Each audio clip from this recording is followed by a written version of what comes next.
the elves' evolution tree that all starts with the Dark Trolls, and sadly it's unexplained where the Dark Trolls came from. What we do know is that they found a way to the Well of Eternity, a fount of arcane magical powers, which the Keepers had created to patch that wound that was left behind when they ripped out the old god Azshara.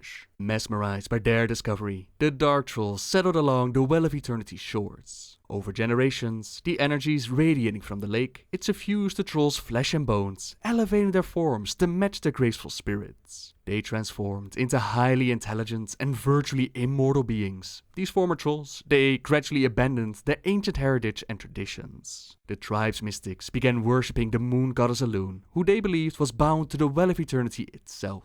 They claimed that the deity slumbered within the found steps during daylight hours. The former trolls also discovered the name Kalimdor and other Titan-forged words from communing with Elune and investigating the strange artifacts scattered around the well's periphery. Influenced by this newfound language, they started to call themselves Kel'Dorai, Children of the Stars, also known as the Night Elves. Hail to the night!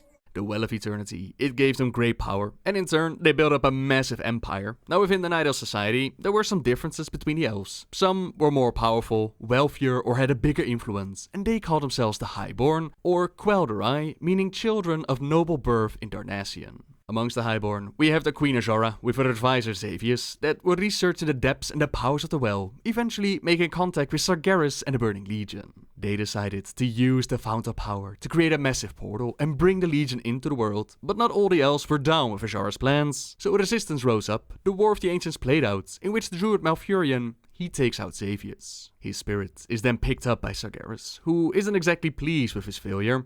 The spirit is tortured for a while, until the Lord of the Legion decides to get some use out of the elf, and he transformed him into the first of the Satyr. I have decided that there's a place for you.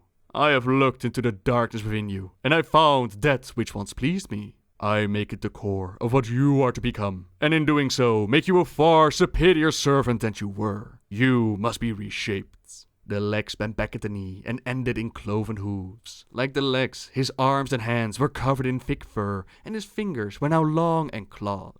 He felt his face mold differently, and he sensed the bent horn sprouting from his forehead. He's then sent back to Azeroth, where Xavius the Satyr goes around transforming others, luring them in with promises of power. With great effort and sacrifice, it is possible for them to restore to their original form, as was shown in Ashenvale. Others, they've been turned into the so-called Crystal Satyrs, or those that stuck with Xavius when he became the Nightmare Lord. They're known as the Shadow Satyrs. While some Night Elves rose up to form a resistance against the Queen, others decided to hide themselves away. With the use of the Eye of Aman'Thul, these highborn Night Elves, they created a Nightwell, a source of power which allowed them to shield their city and keep them safe. It worked. Centuries passed. Without moonlight. Without sunlight. To survive, we turned to the Nightwell, a font of great power in the city's heart. Slowly, it changed us. Centuries would pass without moonlight or sunlight. They turned to the Nightwell to sustain them, which evolved them over time into the Nightborn, also known as the Shel'Dorai. When cut off from their source of power, when they're cut off from the well, like when they're banished from the city, it's not really healthy for them. First, they'll turn into a Nightfallen, desperately searching for any source of magic to sustain themselves. With the fruit of an Arkandor tree, this state is reversible, and many years ago, we had Nightborn exiles that found a way to such a tree with its caretaker Veilwalker Ferodin. He took pity on them, he gifted them with a tree, and for a time, it actually sustained them and they were safe. But that would not last, as the Arkandor became unstable and died. In a flash of wild magic, the elves' bodies were twisted, turning them into the Fel'Dorai. By the time that we come around, we give it another go, and we do make a stable Arkandor tree. With the fruits, we can cure the Nightfallen from the Nightwell addiction, but those that are unable to, that fall further down, they become known as Withered. Do let me know if you find more. This hunger is consuming my very mind. It is taking every ounce of my energy to just... Can you hear me, my friend? I cannot see you anymore. I think perhaps it is time to say goodbye, then. Thank you, my friend, for letting my last few hours mean something. At the moment, there's no coming back from that state, and the once proud Nightborn will have lost all of what they once were, being driven by a maddening hunger and haunted by the memories of the past. During the Expansion Legion, we saw Elisand lowering their shield and actually teaming up with the Burning Legion this time, with some amongst their people embracing the Fel. This turned their eyes green, and their skin became lighter with a green taint. They are known as the Felborn. The Fel, it has the power to cure the Nightfallen, but it will keep them hungering for more power. Now back in the past, Queen Azshara would lose the War of the Ancients, and the Well of Eternity was destroyed. The sundering of the land, that took place, to which her palace was flooded with water, and in her most desperate hour, voices started to call out. There is a way. You become more than you ever were. We can help. You will be more than you have ever been, the voices promised. And when the time comes for what we grant you, you will serve us well. The old gods offered her a deal. She accepted it, and the queen, as well as those that were with her, they were transformed into the naga. A fleece of scales now shimmered over their skin, tails thrashed against the currents. The male versions, they are more thickly built, with some even in hulking forms, while the females, they resemble more of the Kaldrai from whom they came. Their faces fair, even beautiful, with some having snakes in their hair. For Najatar. Many years later, some amongst the Naga would decide to ally themselves with the Burning Legion, embracing the powers of the Fel, and they became the Fel Rage Naga. Then, 700 years after the War of the Ancients, remnants of the satyrs and demons that were still left behind, they would not stop their fighting, and the War of the Satyr played out. During this, some of the Night Elf druids, they decided to play around with their feral pack form, something which was forbidden by the teacher Malfurion. It was an unstable form, even he himself could not control it, but they wouldn't listen, and they lost themselves to the beasts. They attempted a ritual to try and control the pack form with the Scythe of Elune, but rather than control it, it transformed them completely into the Worgen as we know them today. Salvation was impossible, so Malfurion, he was forced to use the Scythe of Elune to banish these Worgen to the Emerald Dream. Shapeshifting is not uncommon amongst the Night Elf druids, and while they can control other forms, their time spent within the Emerald Dream, they can actually transform their body. Take Malfurion for example, he has antlers growing from his head, indicating a stronger connection to druidism, a blessing of Cenarius. While some Night Elves, they're actually born with these antlers, druids like Broad Baremantle. This is something which they saw as a sign of great abilities, of being able to do great deeds. But Malfurion, he also has elements from the birds, the cats and the bears. The Druids of the Flame, they're similar to regular druids, only loyal to Ragnaros the Fire Lord and empowered by him. They do look pretty similar, except, they're on fire. Now another that underwent a transformation like that was Illidan Stormrage, only he became more demonic over time, with horns instead of antlers, demon wings instead of regular wings, and hooves instead of bear paws. His eyes were burned out by Sargeras, but while teaching his demon hunter ways to other Night Elves and Blood Elves, they too showed similar transformations, and they gouged out their own eyes at the truth of the world. The truth of the threat of the Burning Legion. They could not bear seeing it. I have sacrificed everything. What have you given? Once the War of the Ancients was over, the Night Elves, they were not exactly keen on magic, and they decided to make it punishable by death. Some amongst the Highborn that had stepped away from their queen and joined the resistance, they actually refused to give up what they saw as their birthright, and since there were so many of them, they decided to banish them rather than execute. Led by Duframar Sunstrider, they took a vial of water from the original Well of Eternity, and they set out to create a new kingdom of Quel'Thalas. After being exiled from the Well of Eternity, the Highborn, they began to feel the effects of aging and disease. Their skin had even lost its violet hue, and they had begun to shrink in stature. The Highborn feared that the effects would only worsen over time, but luckily they were able to find a place to call home, and they made a new well, which they named the Sunwell. After making their well, the Highborn abandoned the traditional worship of the moon. Instead, they were taking their strength from the sun. In time, they would be known as the High Elves or the Quel'Drai, which means High Elves in Thalassian. So the High Elves, they would chill in the kingdom for quite some time, until the rise of the Scourge and Arthas, returning home as a Death Knight. He set out to resurrect Kel'Thuzad, using the powers of the Sunwell to do so, which corrupted the Founded Power, and Quel'Thalas was sacked. Prince Kil'jaeden Sunstrider was not home during the attack, but when he returned, he declared that they had to put this misery behind them. We must enter a new chapter. And so I say to you that as of this day, we are no longer High Elves. In honor of the blood that was shed throughout this kingdom. In honor of the sacrifices of our brothers and sisters, our parents and our children. In honor of Anastarion. As of this day, we will take the name of a royal lineage. As of this day, we are the Sin'dorei. The Sin'dorei will prevail! Sin'dorei, that means children of the blood in Thalassian. But more than just their name changed, it was the whole way of life. Arvs' actions had corrupted their fount of power, and their leaders, they had no other choice but to destroy it. They become quite addicted to the Sunwell though, and being cut off from it, you see the pattern here amongst the elves, being cut off from it did not really feel great. They learned how to drain magic from objects and creatures. Even fell magic was absorbed, that delicious fell magic, which turned their eyes green. Some amongst them actually refused to follow this path, and they were kicked out of their city, while others, they went a little too far with their magical addiction, losing themselves completely, and they became wretched. Some amongst the Blood Elves, they joined the Prince Kil'jaeden's Sunstrider in the quest of claiming vengeance for what Arvs had done to the kingdom. This quest, it took them to Northrend, in which they tried to stop him from merging with Ner'zhul. As we know, they failed in that quest, to which a large portion of the forces, they followed Illidan back to Outland, but some of them remained behind. Scattered across the frozen waste, they were picked off one by one, but they would not go down without a fight. One amongst them, Lanafel, she wielded the mighty blade Quel'Dalar, yet not even the blade of legend was able to hold its ground against Frostmourne. Arthas took her life and chose her to serve him on death as Queen of the Sand Lane, the Darkfallen, a vampiric race of elves. Now during the Burning Crusade, we discovered that Prince Kil'jaeden had allied himself with the Legion, and so amongst his people, his most loyal followers, they were rewarded by Kil'jaeden with the gift of demonic blood.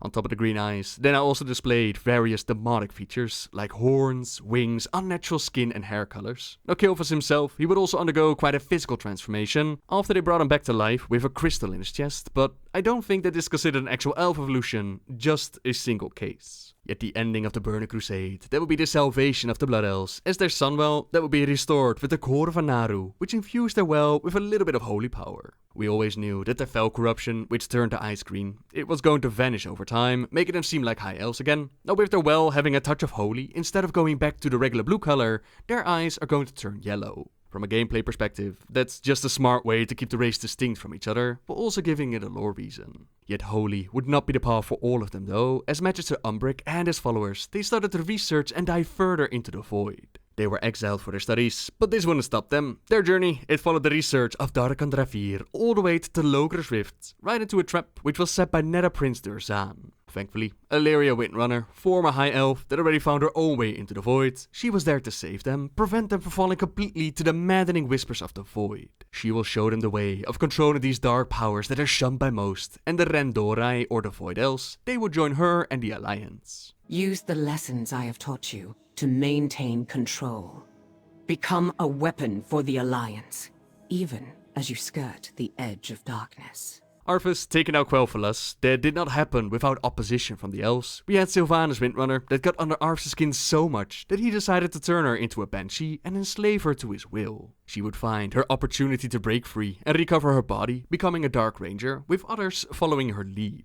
Interestingly enough, we hear from Dark Ranger Velonara that it was actually Sylvanas herself who pulled her back from beyond and damned her soul into her service, something that actually lines up with the information from the Warcraft RPG. And I think that's just about all the elf evolutions that we have. But like I said, I might very well have missed a few. I really did my best. Now as a final note, we do have half-breeds, which are elves mixing with other races, or specifically one race, the humans. A well-known example, that would be Arator the Redeemer, the son of the human Turellian and the high elf, now void elf, Illyria Windrunner. High elf Verisa Windrunner, she got together with the human mate Ronin, and they had twin sons called Jaladin and Shiramar. Sylvanas Windrunner, she got together with Nephanos and had beautiful zombie babies. Oh, wait, that didn't happen yet, did it? Oh, my bad.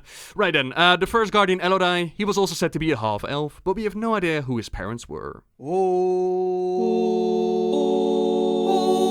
stay away from those crooked elves. They look like women and they smell like hell. So if you would take my sound advice, keep a distance of at least 10 feet. Hello everyone, Queen Azshara, Lights of Light, her story takes us back to around 10,000 years ago. In that time period, the Kel'Dorai, also known as Night Elves, were the most sophisticated society in the world. The upper classes in this society, the ones who had wealth or high intelligence or power, or were simply favored by the current ruler, they called themselves Kel'Dorai, also known as the Highborn. Azshara was obviously a Highborn, and she and the other Highborns saw themselves as better than the rest. Despite that rift between the classes, all of the Kel'Dorai still loved and worshipped Azshara, even though she didn't return the affection. They loved their queen so much that they even renamed their city to Zinajari, which means Glory of Azshara. To power their society, the Night Elves had the Well of Eternity, where they drew their magical powers from. In time they would draw so much power from the well, abuse the magic in such ways,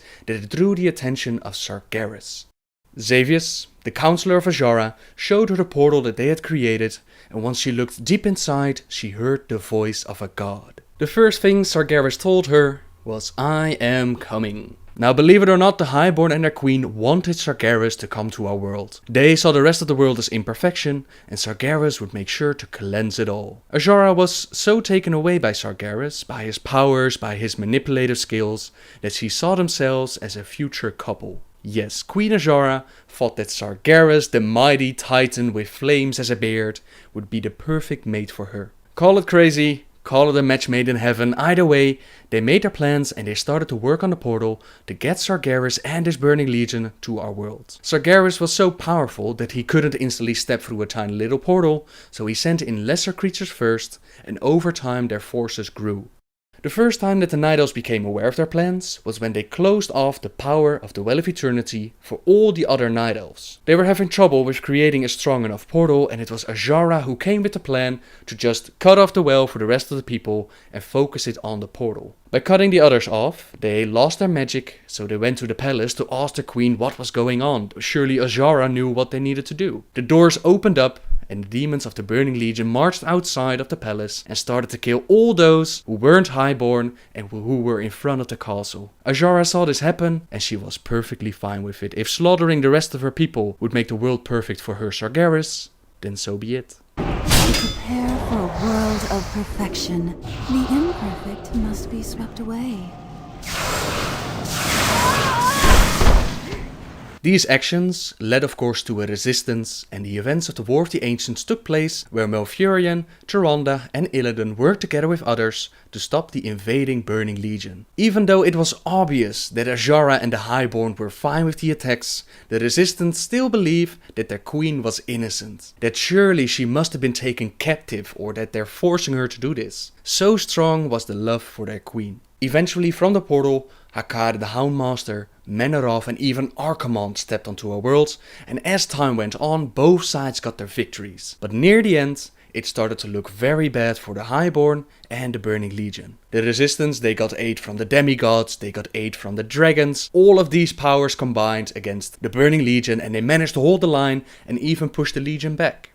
At one point, Tyrande Whisperwind was taken captive by the Highborn, but she was freed by Daframar Sunstrider. He and some of the other Highborn that were still in the castle did not agree with Azshara her plans. They did not see a world purified by Sargeras as the future world that they wanted to live in. So far they had been trying to fight against the portal from inside the castle. They tried to do this very sneaky, but now they were escaping the castle and they took Tyrande with them. In the future, these people, they would step away from the rest of the Night Elves and they would become the High Elves, who would eventually become the Blood Elves.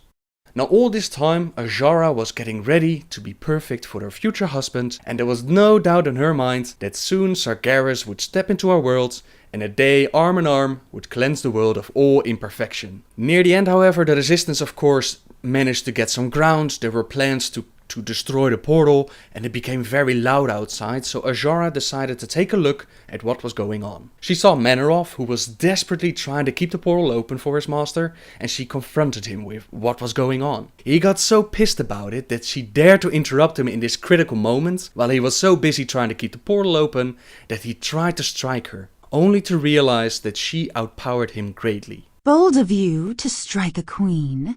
A lesser monarch might be enraged. Only his master Sargeras or Archimonde could match up to her power. And now to put that in perspective, Menarov was the one who enslaved the orcs with his demon blood, who took out Grom Hellscream as Grom killed Menarov. So that's pretty damn powerful, and Azshara outpowered him greatly. It was no coincidence that she had become the queen of the Night Elves and that everyone worshipped the very ground she walked on. When Illidan tried to do his own plan with infiltrating the Highborn, with manipulating Sargeras so that he could be the hero of his people, Sargeras granted him new eyes. He burned away his old eyes and he gave him magical eyes that allowed him to see all the magic in the world. And as Illidan looked at Queen Azshara, he saw a spell surrounding her, a spell that could even make demons fall for her and do her bidding. Queen Azshara may have appeared to be just beautiful and charismatic, but she was also extremely powerful.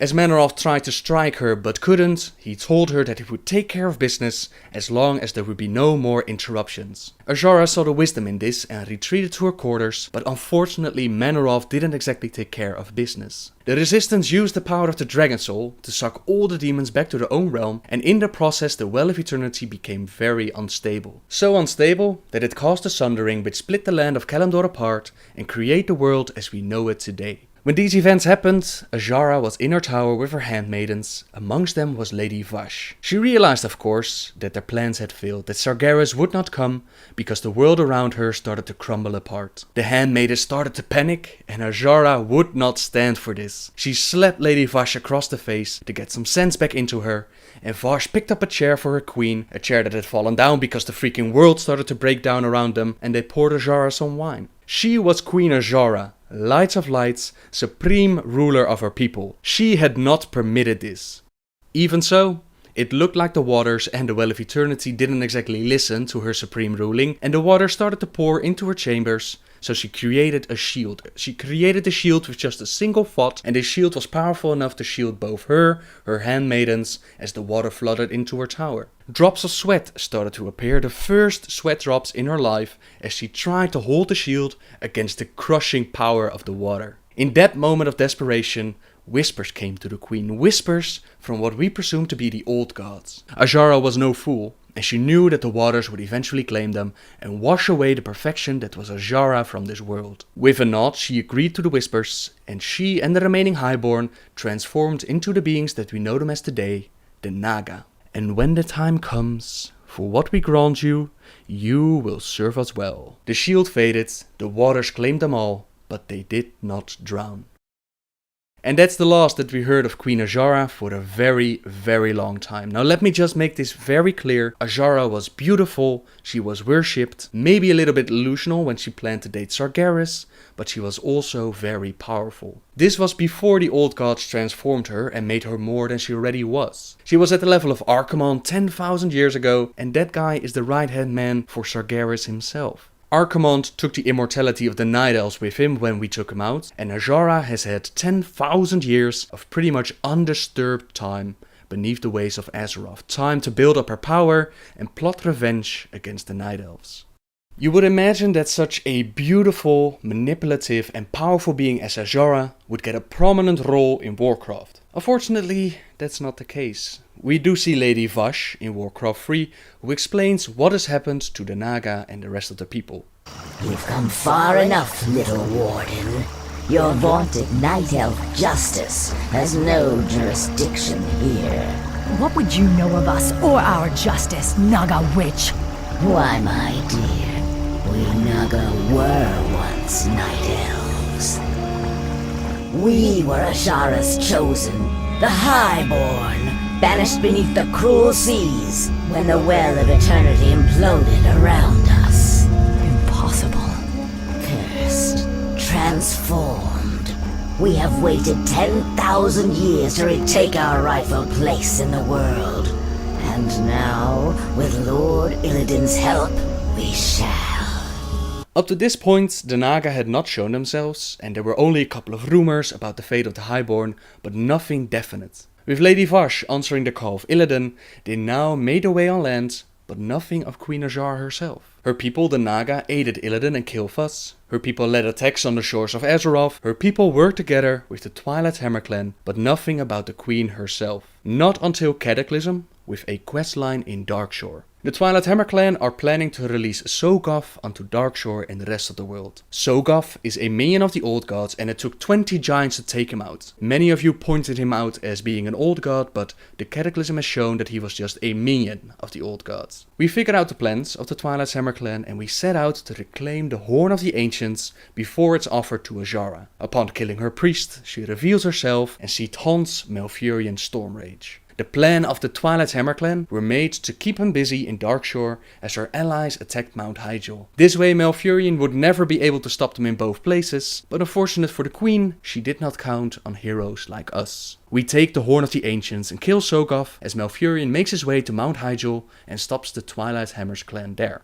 And that's the one thing that we see of the Queen directly. We know that her people have taken Neptulon the Tidehunter, who is the elemental lord of water. You and your scaly worms are no match for me. You've reached too far, serpent. You shall suffer greatly for your trespass. To me, my minions! Strike now!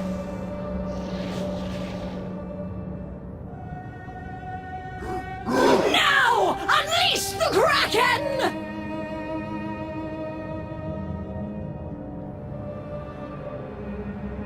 You fool! This day shall be your last!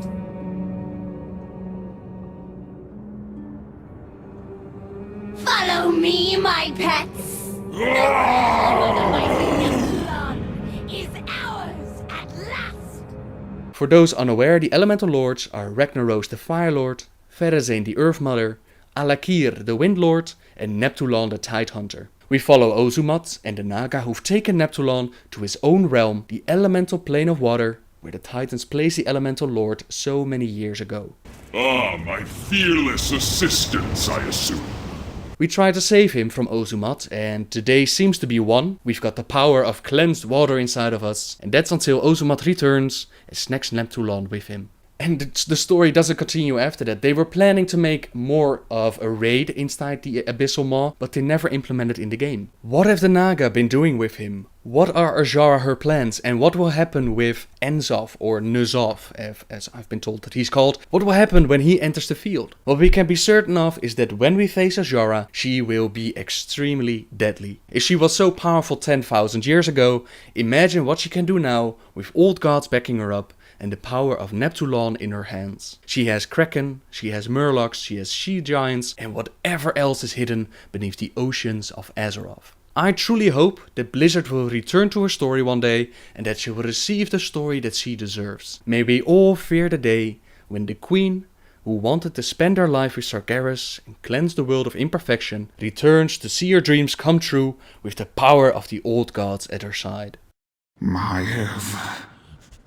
How is it even possible? The first time that we see Maiev in the storyline is during the War of the Ancients, which took place over 10,000 years ago. A lot of important characters and a lot of storylines find their origin during this war, but I'll have to focus on Maiev in order to give you an understanding as to what kind of character she is. The War of the Ancients, it was caused by the Highborn, which tried to summon the Dark Titan Sargeras and the Burning Legion into the world of Azeroth. The Night Elves, they eventually found out what the Highborn and the Queen Azshara were trying to do, and they organized a resistance to fight back. Maiev was part of this resistance. She was part of the Sisterhood of Elune, a religious order of Night Elves dedicated to worshipping the goddess Elune, healing, blessing, and praying for their people. The sisters were servants of Elune, their goddess. Sometimes they were graced by her powers, but praying was only half of what they did. The other half of Elune that they revered, that they worshipped, was the aspect of the Night Warrior, which meant that her servants were also trained in the art of combat, and it was a good thing too, since their skills were needed to fight back against the Legion. Many powerful servants of the Burning Legion were summoned during the war with the portal that they created with the use of the Well of Eternity. You had creatures like Manoroth, you had Archimonde, and you had Hakar the Houndmaster. The last one, Hakar, he was able to take out the High Priestess of Elune, Dejana, and she was the leader of their organization. Before her death, Dejana named a successor to pick up the mantle of leadership, and the one she had chosen, it was not Maiev. Instead, she named Tyrande Whisperwind to take her place. Tyrande had shown an extremely powerful connection to Elune. Where others might be able to bless and heal certain wounds, they were not always successful. Tyrande didn't see herself as anything special, but her gift and her devotion, it allowed her to channel Elune's power and heal where others could not. That is why she was chosen, and Maiev, although she didn't outright say it, she thought that it should have been her. During the war, Tyrande is kidnapped by the Satyr, she's taken to Azshara's palace, and Maiev mentioned that she fears it was Tyrande's inexperience that actually betrayed her. It would have been better for Tyrande if her predecessor had chosen one more seasoned, someone like Maiev. Malfurion Stormrage, as he heard Maiev speak these words, he had to bite back his anger, and he explained that it was not Tyranda's fault. During this conversation, as was described in the book, we also see Maiev interact with her little brother, Jared Shadowsong. They had not seen each other for a very long time, as Maiev had chosen to move away to the temple of Hashiri as the place for her studies. This location was far away from their home, so they hadn't spoken to each other in a very long time, and despite Jared being taller than his older sister, it still seemed like he was looking up to her. Just as this conversation took place, just moments before, Jared had saved the Night Elves army by ordering different races to work together. Yet his sister, she tried to write it off as a city guard playing for commander. Fortune was with her brother that time, and Jared simply nodded, despite it being an act of good common sense. Maiev shrugged this comment off. She didn't see it as Jared being a capable leader. She tried to write it off as her brother simply being lucky. And that's the way, at first, that they acted around each other. Maiev was the older sister after all, and Jared saw himself as nothing more but a simple guard. Yet the war would prove that Jared was so much more. The different leaders of the Night Elf army fell in battle, and Jared,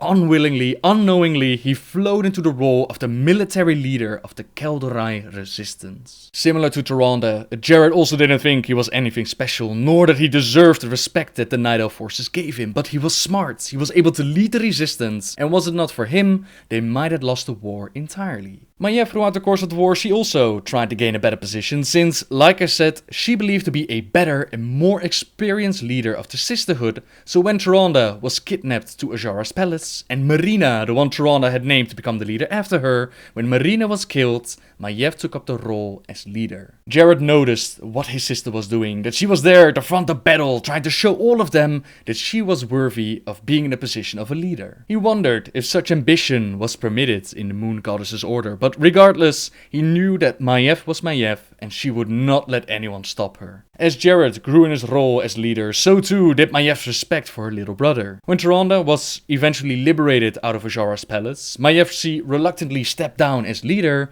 and eventually, despite all odds and after many battles against the demons, the Night Elves were able to stop Sargeras, close the portal created by the Highborn, and send the Legion back to the Twisted Nether. No! No!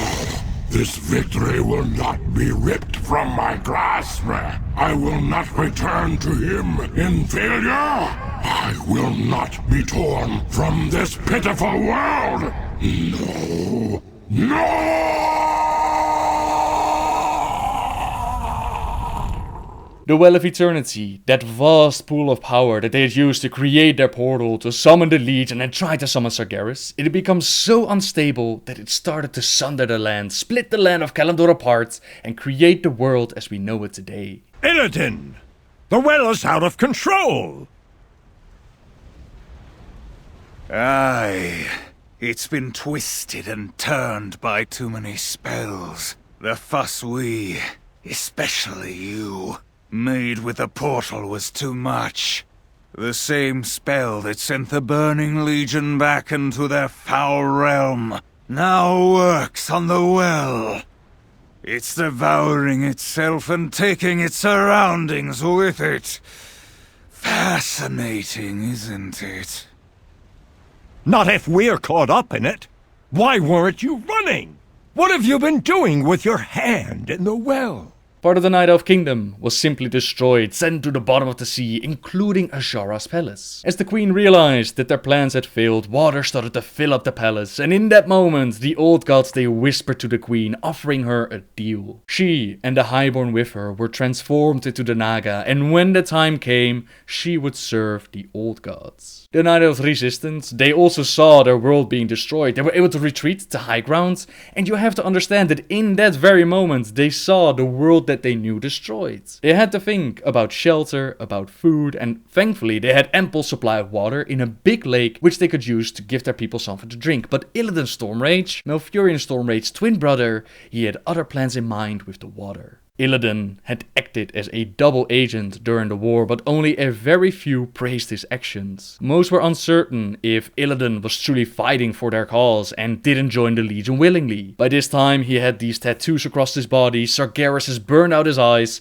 and they, well at least some of them, kinda wondered if Illidan was truly on their side or if he was actually part of the Legion and only switched sides again because the Legion lost. As Illidan approached the lake, he thought to himself that he would become a hero. He would restore the Night Elf's life essence, as he had taken several vials filled with water from the original Well of Eternity, and he used them to create a new well of power. Illidan hungered for that power, was addicted to magic, and he understood that their enemy, he understood that the Legion had only taken its first bite out of the world, and one day they would be back. By creating this well, he imagined his people embracing him as a hero, but actually quite the opposite happened. What, by the Mother Moon, are you doing there? Illidan had been so caught up in his efforts that he had failed to notice the approach of others. He spun about, the lost vial still in his hands, to face a party of mounted figures, Jared Shadowsong chief among them. Captain, the sorcerer began, one of the Highborn, and some of the Highborn, they had switched sides since they disagreed with the Queen's actions, so some of the Highborn actually joined the Night Elf Resistance. One of the Highborn glanced past Illidan. He's done something to the lake! The spellcaster's expression grew odd. It feels like the well. Illusion, preserve us! Bellowed a noble next to Jared. He's resurrecting it! The commander dismounted. Illidan, Stormrage, seize this immediately! If not for your brother, I'd... My brother. An imperious fury arose, fueled by his nearness to the enchanted lake. Once more, the power surged through him. He was capable of anything. Always my precious brother. The others dismounted, following Jared Shadowsong. Their wary expressions made Illidan tense. They wanted to keep him from the lake's power. He eyed the Highborn, who would certainly attempt to usurp it for themselves. No, one of the nobles hesitated. By Elune, what sort of eyes does he have that glow beneath that veil?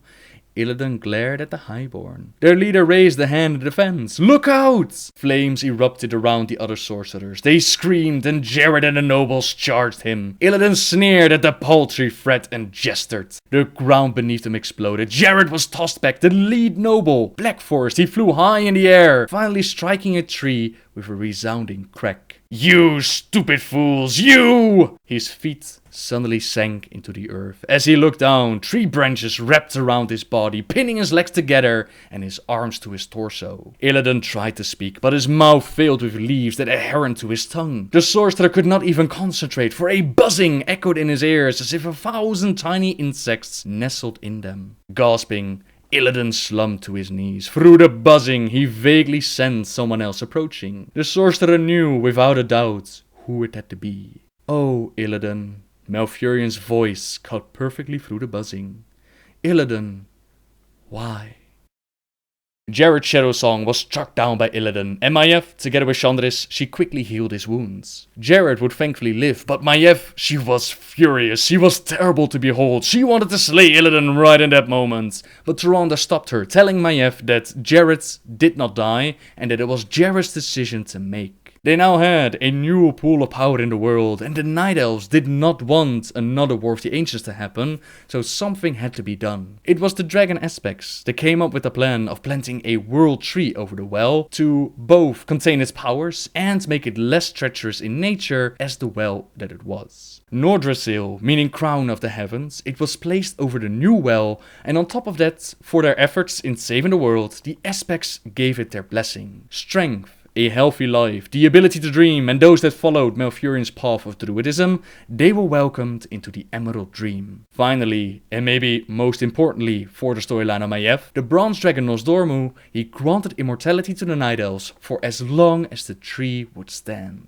With that done, all that was left to do was to decide what would happen to Illidan, and Malfurion's brother pleaded with the others to not execute Illidan. Instead, he wanted them to imprison his twin. Jared Shadowsong agreed with Malfurion's request, which did not satisfy Maiev at all. She wanted to see justice done, and the Night Elves now realized what kind of dangerous and powerful elf Illidan really was. They could not leave him unguarded, so Maiev volunteered to be his guard, to be his warden. From the Sisterhood of Elune came more volunteers ready to take up this job, and this created a new organization known as the Watchers. For the Watchers! Time went on, and the war was left behind them, and Jared felt that Malfurion and the Druids, that they were more concerned with nature than they were with their own people. In the meantime, he had fallen in love with a novice priestess named Shelazir, and together they decided to leave their people behind without saying a word. Maiev was truly hurt that her brother left her like that, her only family, so she focused her attention on the Watchers as they were her only company. Maiev as their leader, she gained the title of Warden, which was later awarded to a select few who had proven their exceptional fighting abilities, their tracking skills, and their tenacity. At first, the Watchers were mainly charged with watching over Illidan. That was the whole reason why they were created. But over time, as the years went by, they gained more responsibilities. Their duties eventually included the capture, imprisonment, and, wherever necessary, the recapture of all dangerous criminals. So, over the years, Illidan was no longer the only one that they kept imprisoned. For around 10,000 years, Maiev and the Watchers, they kept guard. They made sure that Illidan received his punishment, as well as upholding the law. But time on the outside did not stand still, and Illidan's warning would come true. Come forth, Lord Archimonde. Enter this world, and let us bask in your power.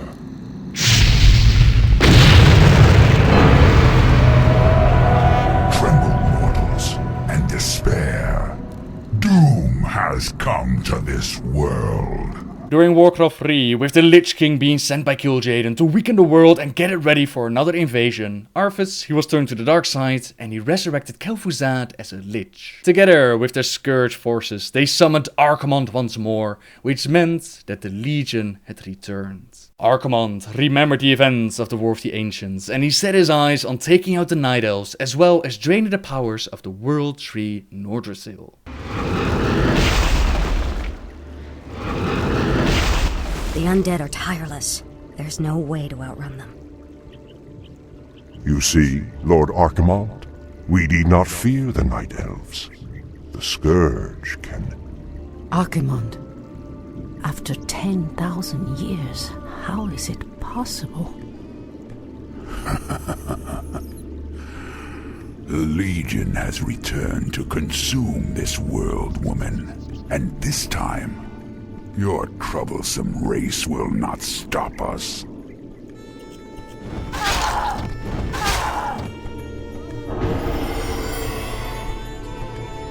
Fools! Let her slip away! Find her, damn you! Find her and kill her!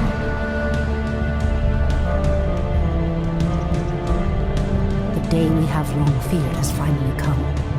The Burning Legion has returned. I must cross the river and warn the rest of my sisters before all is lost. Tyrande Whisperwind was leading the Night Elves at the time, and she decided that it was time to wake up the Druids and her beloved Malfurion. Together, they went deep beneath the earth to wake up the Druids of the Claw, but as they journeyed through the tunnels, they came across the path leading to Illidan's prison. This door leads to Illidan's prison, Tyrande. We should go. Now. Illidan? It's been 10,000 years. Could he still be alive? We should free him, Furion. He would be the perfect ally against the undead and their demon masters. No, Tyrande. That beast must never be set free. But he is your brother. Be that as it may. He is far too dangerous. I forbid it. Only the goddess may forbid me anything. I will free Illidan whether you like it or not. Hold, priestess. This place is forbidden, even to one such as you. There is a terrible evil here that must remain chained beneath the earth. Illidan was considered a great hero once. I believe he will become one again. Madness! You would doom us all by freeing the betrayer. Tyrande, despite everyone telling her not to, she decides that freeing Illidan is the best course of action. She believes that they need Illidan's help to fight back against the Legion, and for her, Illidan's love was so strong that he was still willing, even after 10,000 years, to fight with them against the Legion. During these events, Maiev was away on a mission, so she couldn't stop Tyrande from liberating the betrayer, and Illidan, at first, he actually did what Tyrande asked him to do. He absorbed the Skull of Gul'dan, he increased his power, and he made himself look like a demon. With this additional power, he was able to slay the Dreadlord Tychondrius, who was leading the undead forces in the area, and they were busy corrupting their forests. Illidan made a great sacrifice by absorbing the Skull of Gul'dan, and of course, his own lust for power also played a part in it, and When Malfurion and Tyrande found Illidan again, he was looking so much like a demon that they didn't even recognize him. When they realized what Illidan had done, they could not stand behind his actions. Despite saving their forest, despite sacrificing his own soul, Malfurion banished Illidan from their lands. Later on, the Prophet Maiev would show up with Jaina and Thrall. Malfurion and Tyrande would ally with these forces, and together they came up with a plan. They would distract Archimonde long enough for Malfurion to gather the spirits of the forest, and as Archimonde climbed the World Tree Nordrassil, the spirits detonating, blowing up Archimonde, as well as the Night Elves' immortality. Malfurion believed it was a small sacrifice to make for the safety of Azeroth, but Illidan, his story wasn't quite done yet, and neither is Maiev. She learned what Tyrande had done. She was hell-bent on capturing Illidan once again. But that's a story I'll save for next week. I watched the Barrow prisons for over 10,000 years. Yet I'm the one who feels caged. I feel hollow inside. Vengeance is all I have left. Tyrande will pay for setting Illidan free. I will recapture Illidan, or die trying. Nearly 10,000 years later, after the War of the Ancients, the Burning Legion had returned to Azeroth, and Tyrande decided to let Illidan out of his prison so he could help in their fights. Illidan's Stormrage did help in his own way, of course, by absorbing the skull of Gul'dan and taking out the Dreadlord Tychondrius. Malfurion and Tyrande disagreed with Illidan's actions, and he was banished from their lands. A few months after the Battle for Mount Hyjal, Kil'jaeden, he found Illidan and he offered him a deal. Illidan, in the past you have been both friend and foe to the Burning Legion. But by consuming the skull of Gul'dan, you sealed our defeat in this world. I come to offer you a second chance to serve us. What would you have me do, Great One? My creation, the Lich King, has betrayed me. He dared to break the pact that binds him to my will. But his spirit still lies trapped inside the frozen throne of Icecrown.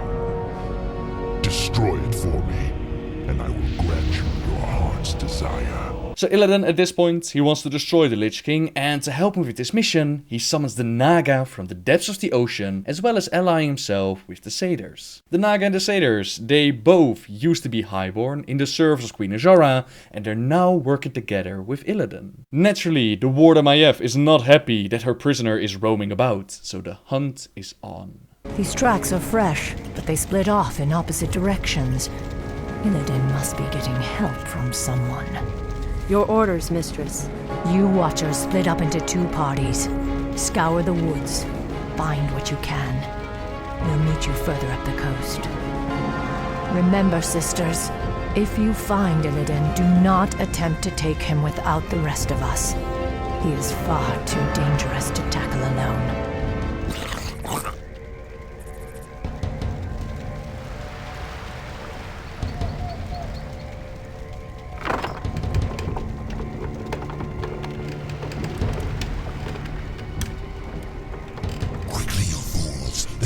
Must be burned. The Master doesn't wish to be followed. I cannot allow Illidan to escape again. We must slay those Naga before they burn the ships. You are too late, little warden. The Master has already set sail for distant shores. However, he wished to thank you for the hospitality you provided during his imprisonment. He asked us to repay you in kind.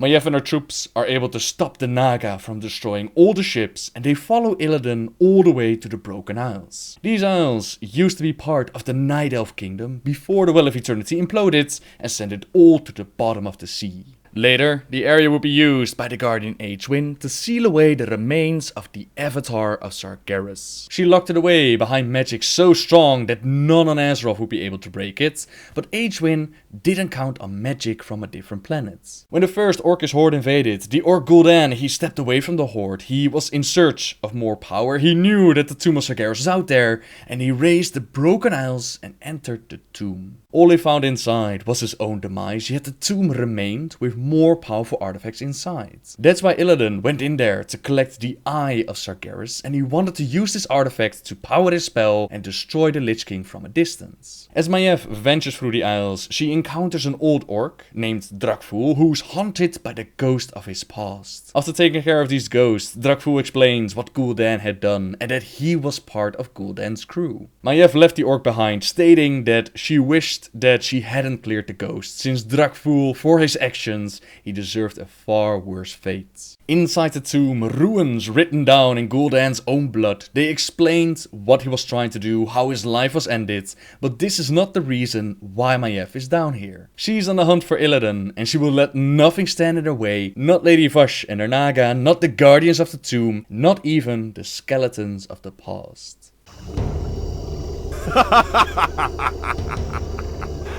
So, Warden Shadowsong, you've made it at last. I knew you would. You have much to pay for, Illidan. I'm taking you back to your cell. Naivete does not suit you. When I consumed the power of Gul'dan's skull, I inherited his memories, especially those of this place, and the dark prize he coveted. Yes, the power of Sargeras. You would claim it as your own. That power is beyond my reach, little warden. But this, the Eye of Sargeras, contains all the power I'll need to rid this wretched world of my enemies once and for all. Ironic that you should be its first victim. You're insane. Isolation can do that to the mind. Now, after all the long centuries you kept me chained in darkness, it is only fitting that I bury you in turn.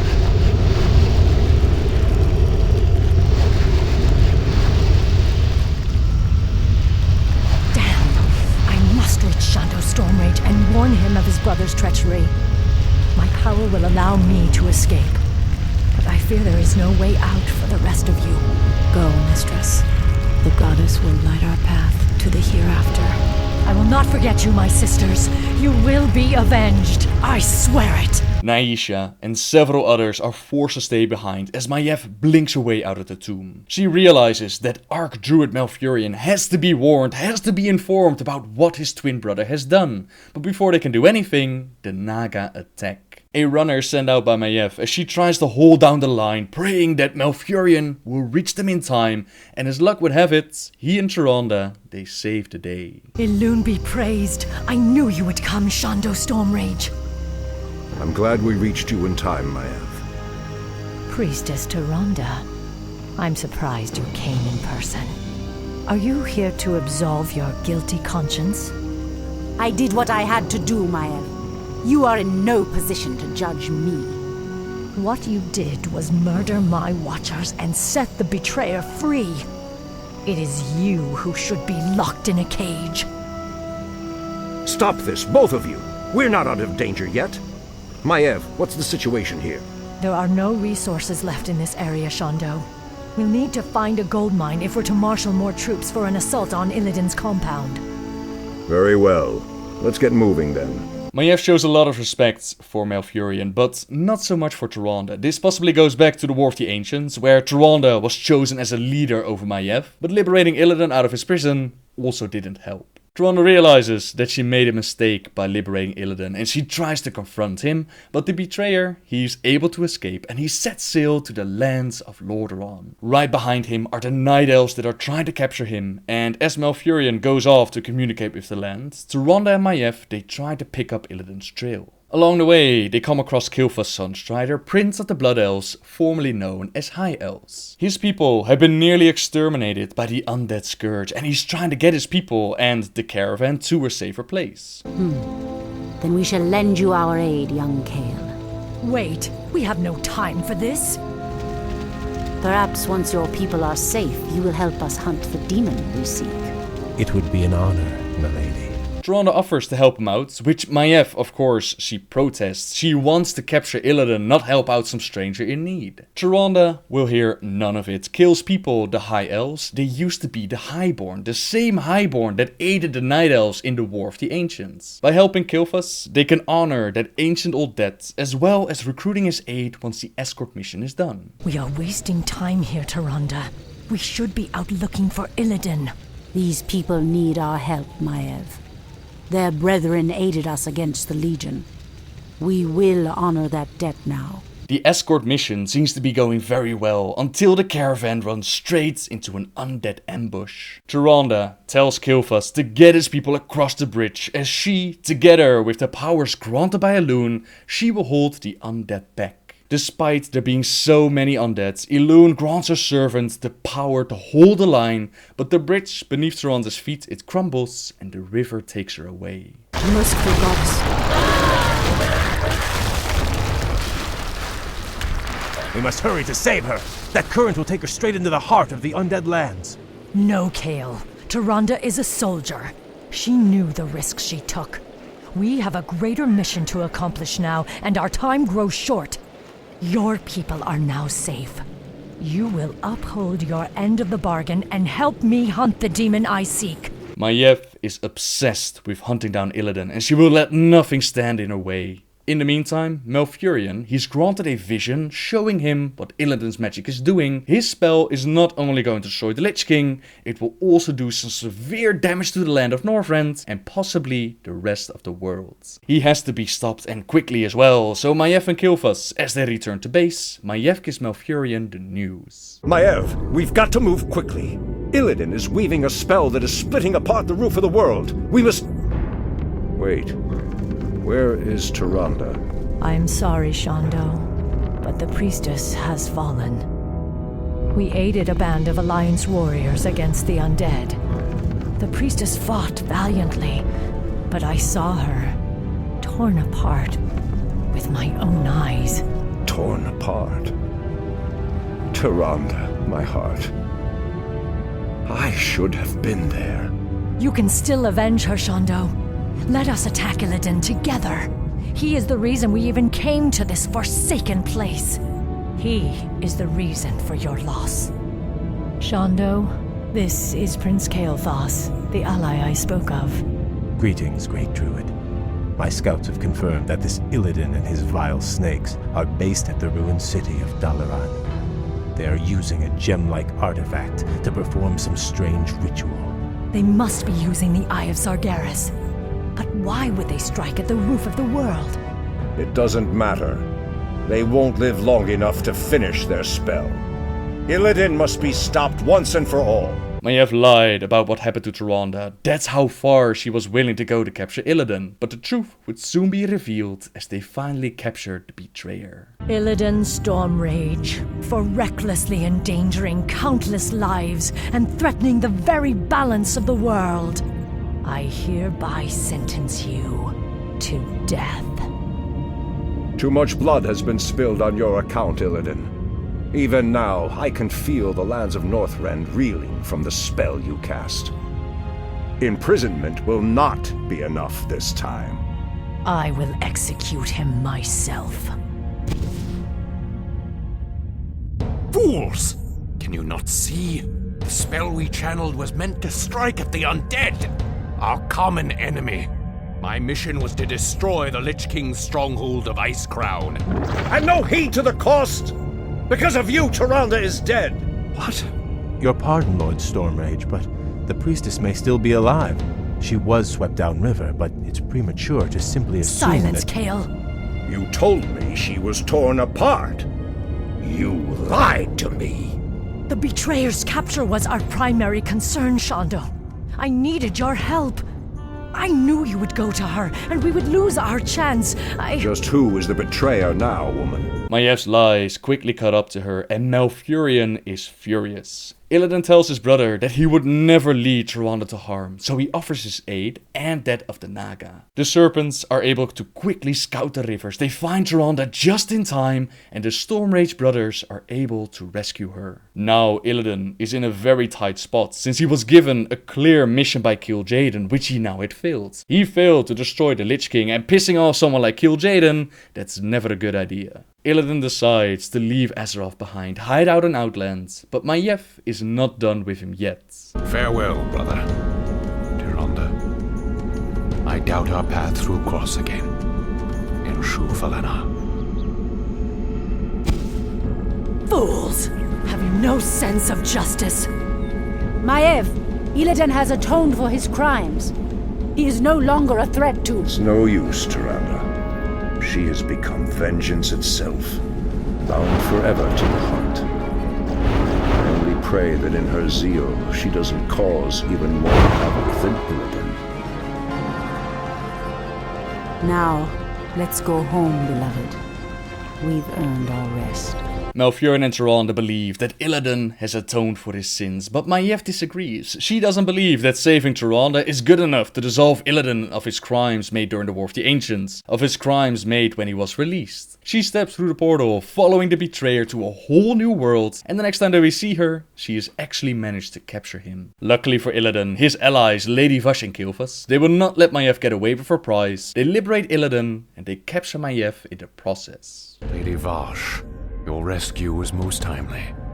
The thought of spending another 10,000 years in Maiev's prison was not a pleasant one. For the longest time, we wouldn't hear a thing about Maiev, as Illidan and his allies, they took over Outlands, they teamed up with the Broken Akama, and once again, they received a visit from Kil'jaeden. He gives them one more chance to destroy the Lich King, but Illidan failed once again. He was defeated in battle by Arthas, and the former Yuma Prince merged together with the Lich King. Arthas, he was in such a rush to reach the top of Icecrown that he didn't finish the job. He left Illidan to die in the snow, but instead of dying, Illidan was dragged back to Outlands, where he would wait in the Black Temple with Maiev as his prisoner. Like I said, the world believed Maiev to be dead. We didn't hear a thing about her. That is, until the Burning Crusade. I prefer to remember the temple as it used to be, not the abomination it has become.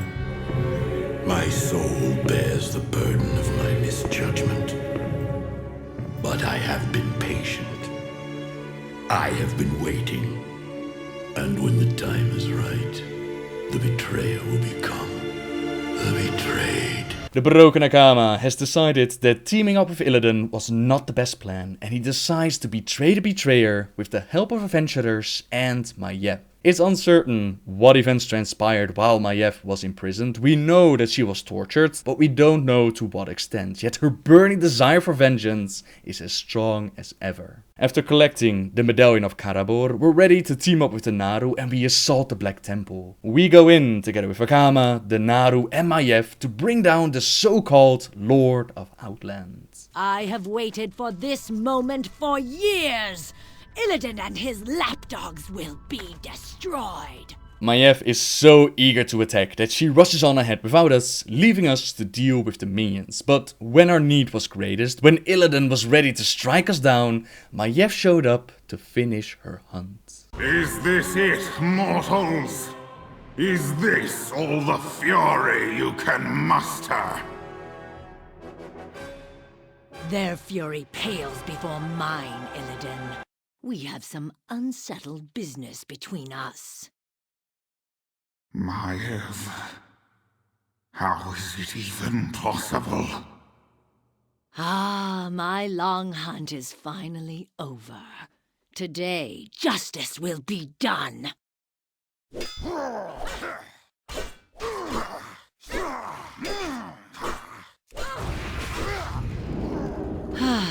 It is finished.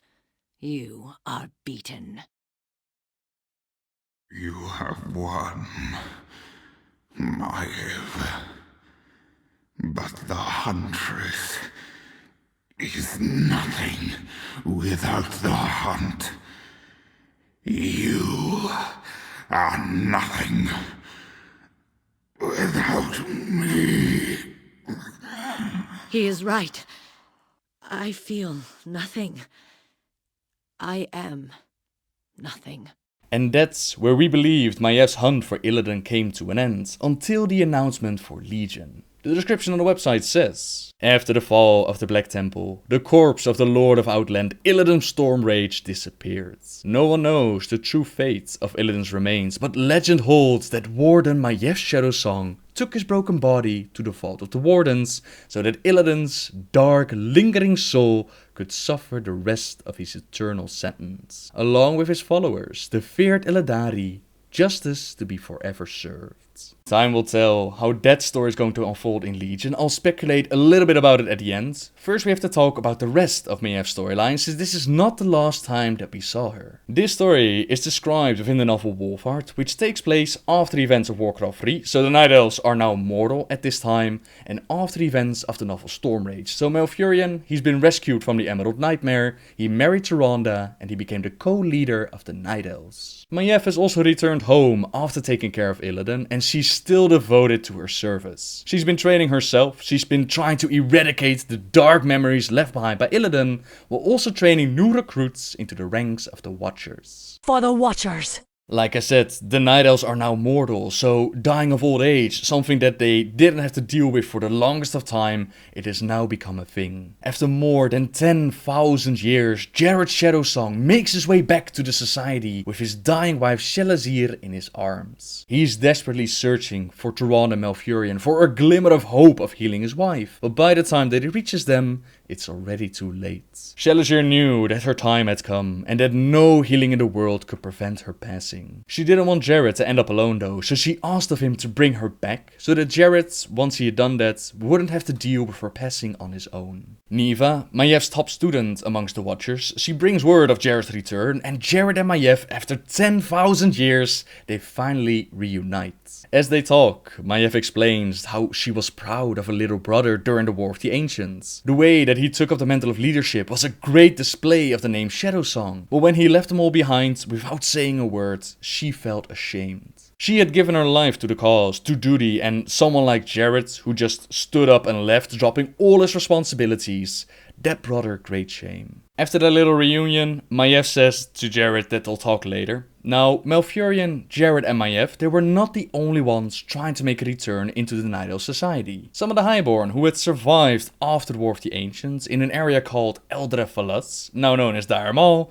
they've come on peaceful terms to try and bring the old ways back to the Night Elves. Despite making the use of arcane magic punishable by death, despite imprisoning Illidan for his lust for power, despite banishing the Highborn that could not give up their ancient ways. Now, over 10,000 years later, Malfurion and Tyrande are working on bringing back the Highborn. Of course, this does not go without protest. Many of the Night Elves still clearly remember what the War of the Ancients was like, and they do not respond well to their leader's choices. Eventually, a dead Highborn is found near the Watchers' training grounds, and on his chest he had a note saying "Suffer not traitors," which of course puts both sides on edge. Maiev begs for them to let her lead this investigation, to which Tyrande agrees. Despite Maiev's history, they still recognize her skills, and when someone like Maiev is set on a task, she will not give up until it's finished. Justice will be done. Now, throughout the story, more of the Highborn are found dead, and even Jared Shadowsong is asked to aid his sister in figuring out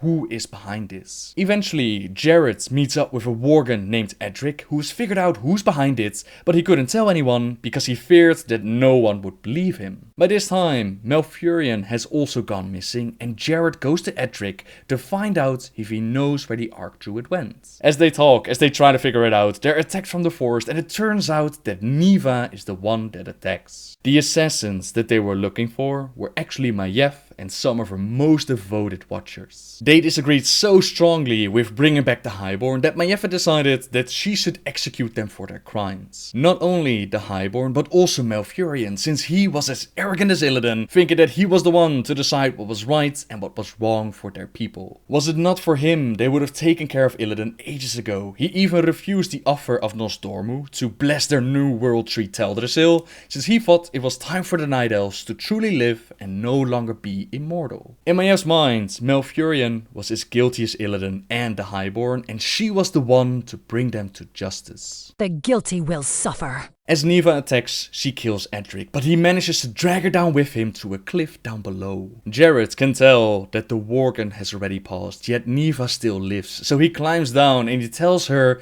that he has seen these wounds so many times during the war. She will die a slow and painful death. Now he's willing to end her suffering if she tells him where he can find Maiev. Ever devoted to her teacher, Neva refuses to give up Maiev and her captured Highborn, but she does tell Jared where he can find Malfurion. After fulfilling his promise, after putting Neva out of her misery, Jared quickly goes to liberate Malfurion out of Maiev's trap, and together they find his sister slowly executing the Highborn. As Malfurion works on liberating these Highborn, Jared takes care of 2 Watchers, and then he confronts his own sister. He's getting pretty beat up fighting someone as skilled as Maiev and the Watchers that follow her, but he is able to wound Maiev and he forces her to flee. This is the final conversation that they have in the book. She paused and looked back. Through the slits of her helmet, her eyes were still defiant, still mocking. He held the glaive ready. "Surrender, Maiev. You have no choice. I do not want to kill you." She laughed. "And you will not. As I indicated, that is the difference between us, Jared. I do what has to be done, no matter what." Jared started to throw. From behind him, he heard movement and voices. By the sound of them, they were obviously not more of Maiev's followers, but rather searchers from Darnassus. Maiev's eyes flashed in triumph. "You are a fool. I will see our people restored to their greatness. You have only delayed the inevitable." She teleported just as Jared finally threw. The glaive struck where her lower legs would have been. The blade cut harmlessly into the brush, and the weapon then bounced off to the side. "Elune, forgive me," he muttered.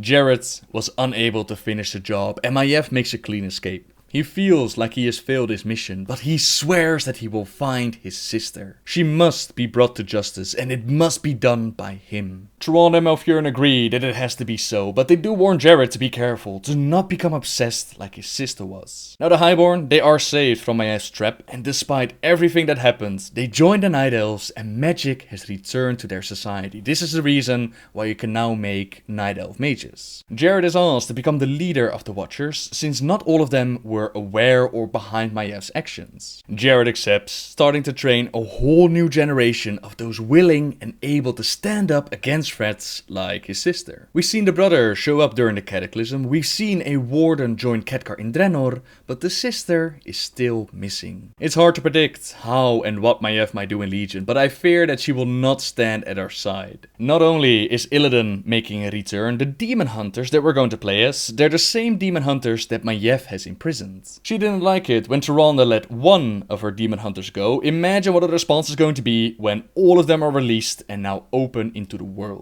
I always had hope of seeing Maiev and Illidan come together, since, as you might have noticed, their stories are very much connected. You can't talk about the one without the other. On top of that, Illidan's love for Tyrande, it has brought him nothing but suffering, so I would love to see him let go of the priestess, let her be with his twin brother, and give his heart to Maiev, but I fear that it's never gonna happen. Perhaps Maiev will be part of the Demon Hunter starting area, perhaps she'll show up later in the expansion, but you can be sure that she's going to be devoted to bring justice to the world. Not a justice as everyone would see it, but a justice envisioned by her, formed by giving up 10,000 years of her life, by keeping Illidan imprisoned, formed by being imprisoned and tortured by Illidan himself, formed by Malfurion and Tyrande allowing magic back into their society. How all of that will turn out, only time will tell, but I do hope that they'll give Maiev and Jared the time in the spotlight that they deserve. You are dearest to my heart, Tyrande. I beg you, let go of the Black Moon's rage and embrace the Mother's light once again. I could not bear to lose you to darkness. Hello everyone! Chandris Vermoon, general of the Sentinel army, has fought her way out of tragedy and is trying to convince Tyrande to go back to the way she was. The way that she used to be when they met each other, all the way back during the War of the Ancients, which is over 10,000 years ago now.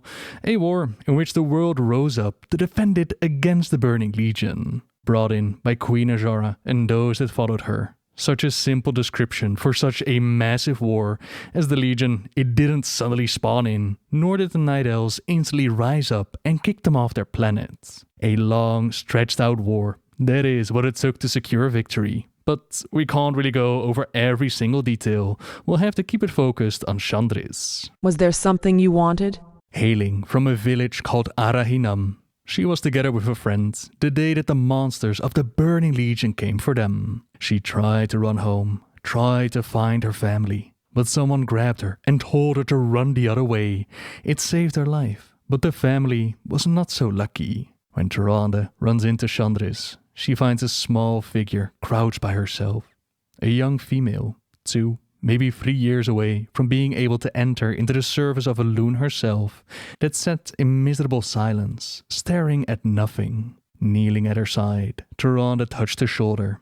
Being a priestess of Elune meant that she could call upon her goddess to heal the people. But in this case, a bit of water and a listening ear, that was just enough. She found it remarkable that Chandris had survived on her own, following the host fleeing away from the demons. Many of the older Night Elves had fallen to the side. The priestess people were not, in general, up to such strife that they were now forced to face. Don't get me wrong, the Night Elves were not exactly what you would call weak, but they were very ill prepared for life outside of their cushioned worlds, a failing only now becoming evident. Tyrande gave thanks to Elune that she, Malfurion and Illidan Stormrage, that they'd been raised differently, but they were in the minority. There were so many in the same situation that Chandris suffered, but something about the child especially, it touched the priestess. Perhaps it was that she somewhat resembled Tyrande in face and form at that age. Perhaps it was Elune guiding her choices. Whatever the case, the sister of Elune had Chandris rise and travel with her. She might not be able to personally save every single one of them, but she would do what she could for Chandris. And the young Night Elf in turn became super impressed with Tyrande and the powerful connection that she has to Elune. Where others sometimes struggled to heal the wounded, Tyrande left nothing but a success streak in her wake. Not something that she attributed to her personal skills, mind you, not by any means. She merely asked their goddess for aid, be a vessel to wield her power. The real thanks, it belonged to Elune. Wherever the priestess went through the war, the orphan now followed, like a second shadow. But the priestess of Elune, it does more than just pray and heal.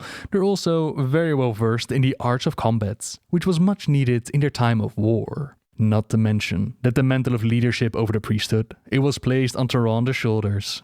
She could not worry about keeping Chandris safe, while also finding the demons at the same time. So when they planned to go deep into enemy lines, she told the orphan to stay back. But I'm good with a bow. My father taught me well. I'm probably as good as any of these, she protested. In spite of the looming situation, her defiance, it caused many of the sisters to smile. They're good, huh? One gently mocked, yet Tyrande was unmoved, promising to be back soon. Chandris watched them vanish. The orphan's face was tear-stained, and her hands were balled into fists.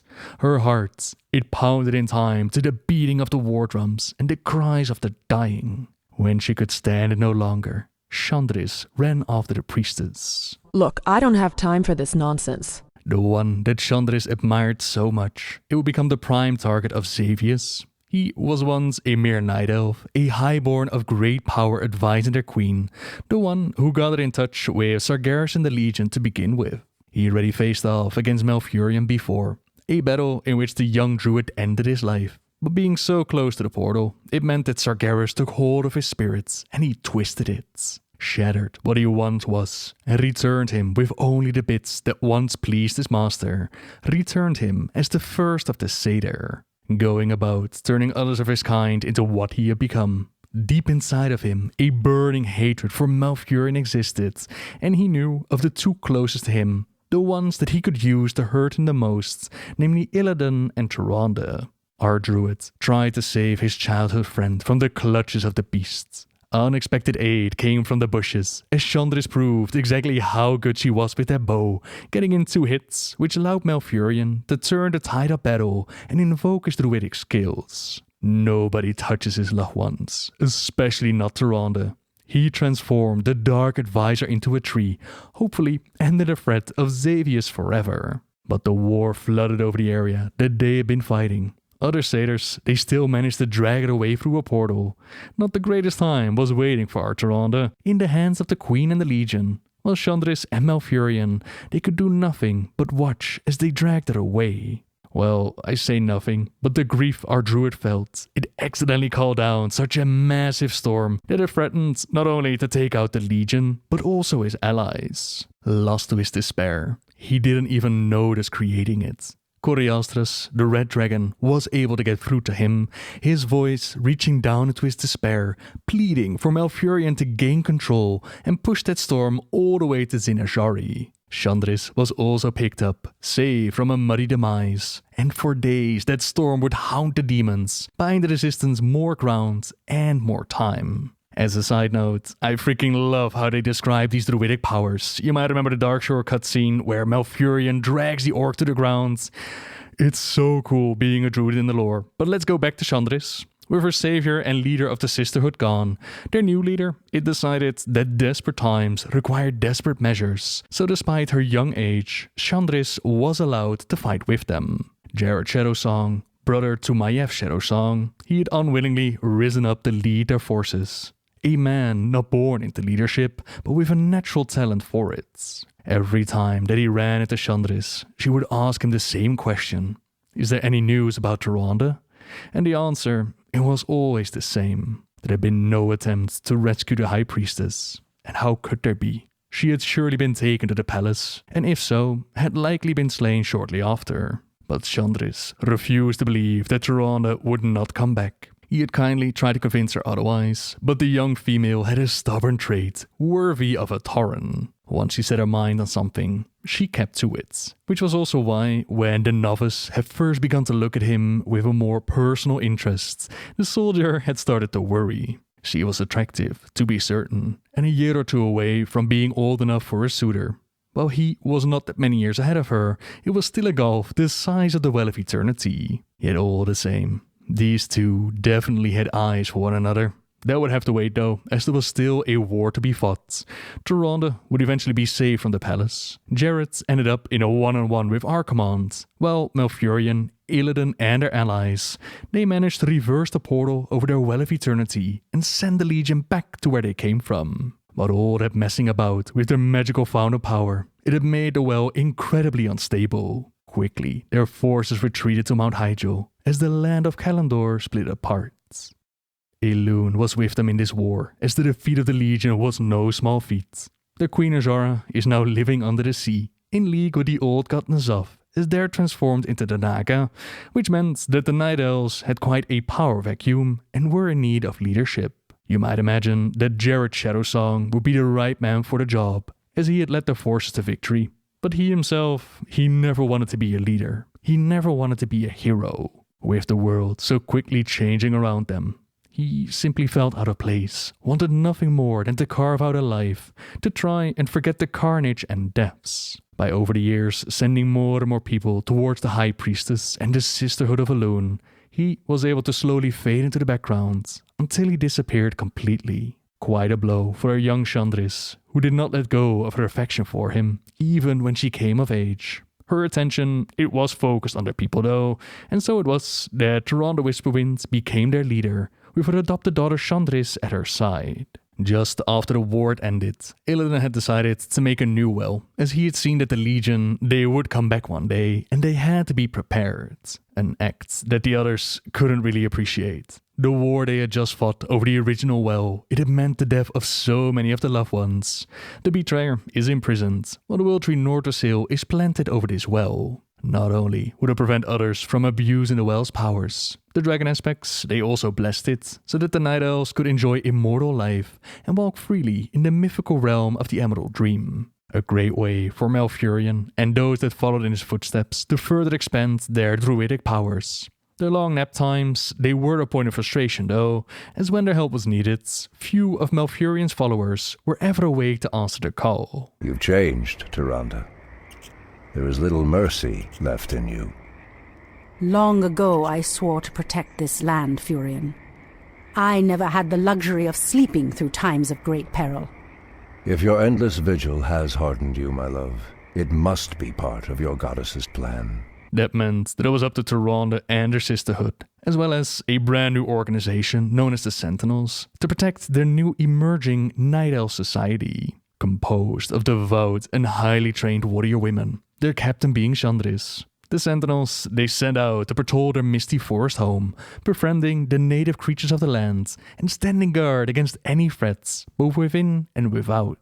Threats like the Satyr, for example. Despite the Legion being sucked back through the portal, small pockets they still remain behind, as well as those converted by Xavius. Fighting on in their creator's name, the Night Elves, they had quite a bit of trouble dealing with them, and there were some amongst the Druids who believed that they should embrace their pack form. The fury of the wolf, it would give them the strength they needed to save their people. But Shondo Malfurion, he told them not to do it. A dire warning, as Malfurion himself had also experimented with this form, and he nearly lost himself to it. It was only due to his teacher, the demigod Cenarius, that he was able to come back, but some of his students didn't listen. Their ferocity, it sent the satyr running, yet the rabid wolf will strike out at anyone. Soon enough, they turned on their own people, murdering several of the Sentinels and greatly wounding Chandris. It was Malfurion's intervention that stopped even worse from happening. You would say that once would be enough to learn that lesson, but the death of one of their own, it pushes them into experimenting even further.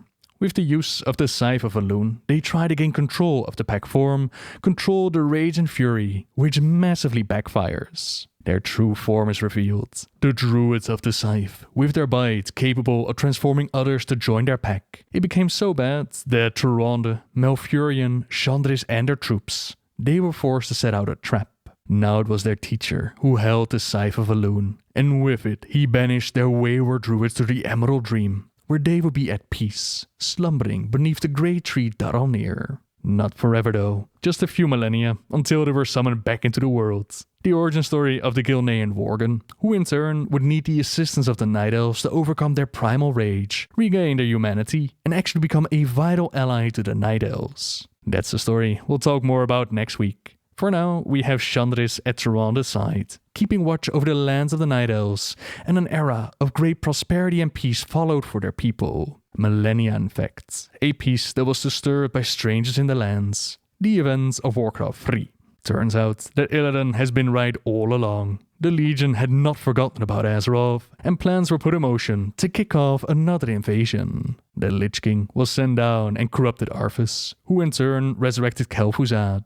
With the Book of Maiev, they opened up a portal for Archimonde to step onto the world again, remembering clearly who it was that had defeated them the first time around. In the meantime, the Guardian Maiev, or the Oracle as he goes by, he's been busy recruiting allies to stand against them. Jaina Proudmoore, leader of the survivors of Lordaeron, and War Chief Thrall, leader of the Horde, they're both put on a journey to the ancient lands of Kalimdor. En route, Thrall notices that his brother-in-arms, Gromash Hellscream, leader of the Warsong clan, he's being a bit of a hothead.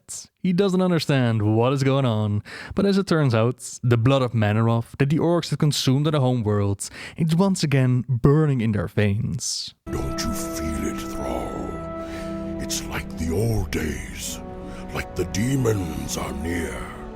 I don't know what's come over you and your men, but this bloodlust is a liability that I can't afford. I'm sorry, Thrall. You're right. I can handle it. I can't take that chance, Grom. Take your clan into the northern forest and build us a settlement. I'll come and find you after we've reached the Oracle. Damn Thrall for sending us away. He chooses to use his greatest warriors for manual labor. You'll be lost without me. Chieftain, there's something strange about these woods. It's too quiet. Almost like we're being watched. Are you all afraid of spirits now? There is nothing here but ancient trees and shadow. Anaduna farore, iseraduna bandos, ashterod nefanas. You hear that? This place is haunted.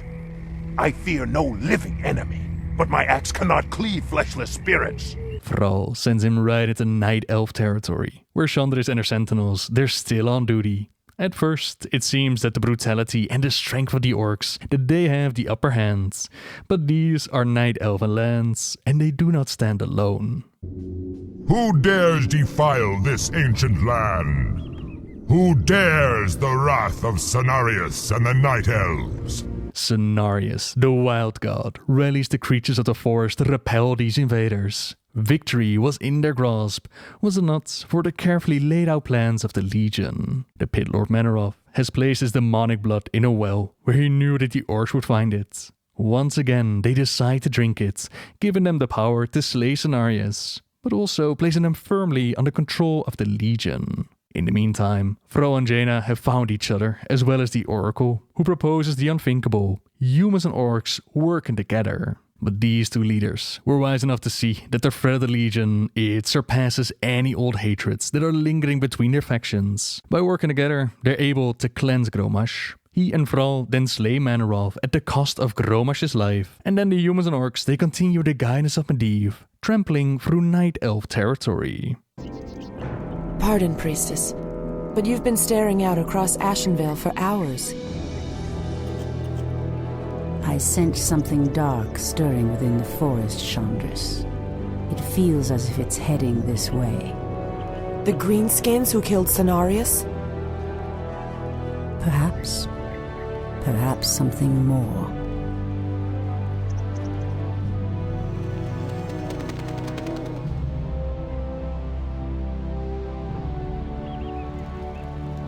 Put your backs into it! Jaina and the Orc War Chief expect this base to be built swiftly. Ah, we shouldn't even be here! Or siding with the Orcs. We're here to hunt the remaining demons, human. You're lucky our goals are the same. All right, you men. Mind your business. Back to work. So, these orcs and humans presume to run rampant through our lands? They will regret ever stepping foot into Ashenvale. We will establish a base and deal with these outlanders as they deserve. But after destroying a few of the enemy settlements, the Night Elves quickly realize that there's more at play here. The undead, they walk the land. Demonic corruption seeps through it. It's almost like the War of the Ancients have come back. Almost like Archimonde could step out of the shadows at any moment. Archimonde? After 10,000 years, how is it possible? The Legion has returned to consume this world, woman. And this time, your troublesome race will not stop us.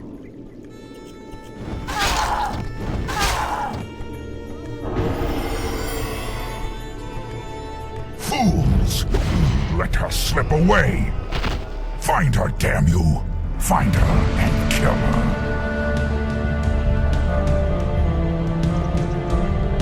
The day we have long feared has finally come.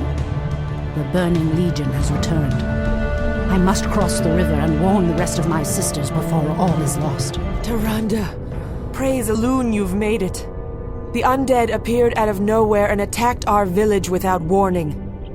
Ishnudaldieb Chandris, we have a greater problem. The undead were sent here by the Burning Legion, our ancient enemies of old. Against such might, we have only one option. We must awaken the druids. Their nightmare of old has returned, just as Illidan predicted. So, after they've woken up Malfurion and his followers, Tyrande decides to let the betrayer out of his cage. Our demon hunter helps save the lands and slay many demons, but his lust for power, it's not appreciated by his twin nor his crush, so they banish him from their lands. But finally, Maieve's plans have come together. As the Night Elves, they meet with Jaina and Vrou. A bold plan is formed between them.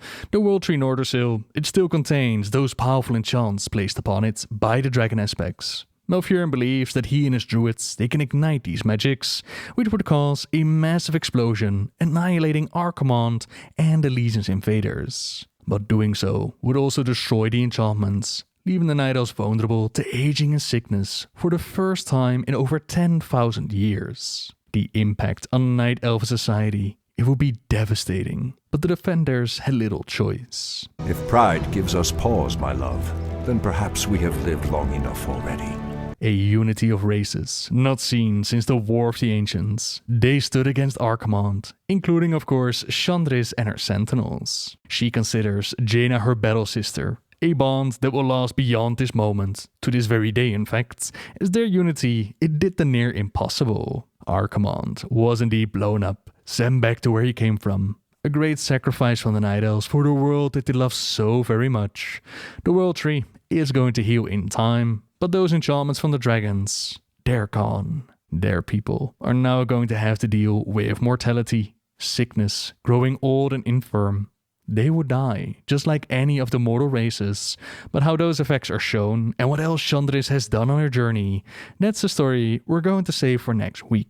Last week, we began the story of Chandris, talking about how she survived the War of the Ancients, became a part of Tyranda's family, and became the captain of the Sentinels. Their forces watched over the lands and united during Warcraft III to once again save the world from Archimonde and the Legion. By blowing up their World Tree Nordersil, victory was secured. But it also meant that the Night Elves lost their immortality, which leaves them vulnerable to aging and sickness for the first time in over 10,000 years. It also became more difficult for their druids to enter the Emerald Dream. So it was that Fendrel Stackhelm, he suggested that they should just plant a new World Tree.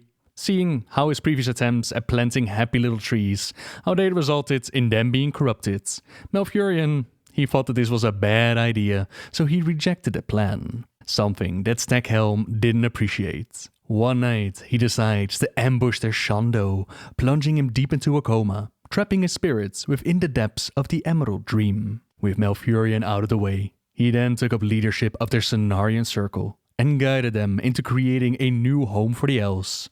Teldrassil, they called it, but unknown to most was that Fendrel was being manipulated, that old enemy that Chandris and Malfurion defeated and turned into a tree. Xavius, he has not been vanquished.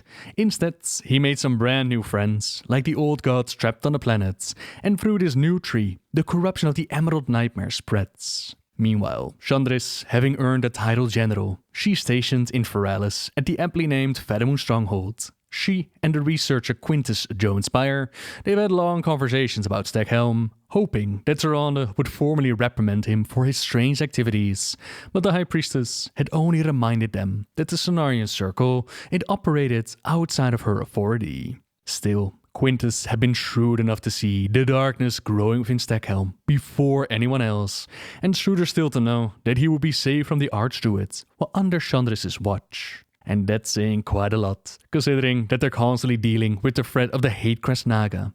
Remember that these are Azshara's followers, washed away at the end of the War of the Ancients and transformed by the old god N'Zoth. They're roaming the ruins of Solazar, and heroes are recruited by Chandris and the people of the Stronghold to help them deal with the Naga. They also uncover the threat of the Siliphids, which is an ancient bug race allied to the old god Cthulhu. Such a massive threat, it would consume all of Feralis if nothing's done about it, so Chandris makes the wise decision to inform Darnassus. This, of course, and other reports, it led to a wide faction cross event, the opening of the gates of Ankiraj and taking on the old god Cthulhu. Faction cross, as at this point in time, the Horde and Alliance, they're not exactly on friendly terms with one another. 4 years have passed since the mortal races banded together and stood united against the might of the Burning Legion. Though Azeroth was saved, the tenuous pact between the Horde and the Alliance has all but evaporated. The drums of war thunder once again. The Sentinels hold their grounds against the Warsong Outriders, as the Horde, they invade their lands in need of resources. Attempts at negotiating and bargaining between the factions, they have been made. But outside influences, they made sure that peace was not going to happen, and that conflict would only escalate the closer and closer we got to the Cataclysm. Now, before the world was transformed, we saw the return of Malfurion, described in the novel Stormrage. Xavius, now going by the title of Nightmare Lord, he's manipulated Stackhelm, which led to the corrupted World Tree, and it captured Malfurion. A great danger to their people, it lurks in their very home. Elune herself grants Tyrande a vision. Malfurion is dying, and if they don't act now, her beloved might be lost forever. So, the High Priestess goes on an adventure against the Nightmare, while the daughter Chandris, she's asked to keep watch over Darnassus. In her ever-narrowed eyes, the rest an almost zealous determination. Tyrande knew that the zealous determination, it was all due to her. that Chandris in many ways felt that she existed only to serve the High Priestess. Chandris had become the daughter Tyrande had never had, and like none she would have ever expected. She had never wanted to turn that frightened young orphan into a war machine, but she had. Meaning that one of the most skilled warriors kept watch over their home, while Malfurion was eventually released from the grasp of the Emerald Dream, now turned into the Emerald Nightmare, and all that corruption within their tree and their leadership is brought to the surface. The entire world of Azeroth is engulfed in mists, with people falling asleep to never wake up. Under the guidance of Malfurion, the world rises up and fight against the nightmare, while he, together with Tyrande, they're able to defeat Xavius, push the nightmare back, but knowing that the war was far from over. They knew that it would return one day, but for now the world was safe. Teldrassil is actually cleansed of its corruption, while Falstad is imprisoned. Now this book is a massive story, which honestly has more to do with Malfurion and Tyrande reuniting. While Chandris, she held her ground in Darnassus. The tale, it ends with her adopted parents, Malfurion mostly, finally waking up and seeing how precious their time together actually is. He has spent so much of the millennia walking the dream, rather than be at his beloved side. Time to change that with a little wedding, a ceremony led by Alexstrasza and Ysera, while Chandris and Brawl Brammental, they were invited to be their witness. Chandris and Brawl strode behind the pair, both also adorned with long cloaks akin to those of the Archdruid and the High Priestess, but not quite as grand. Their task was to stand as witness and strength for their respective companions, a task of which they were clearly very proud. As a gift, their daughter managed to procure a alorel, or lover's leaf.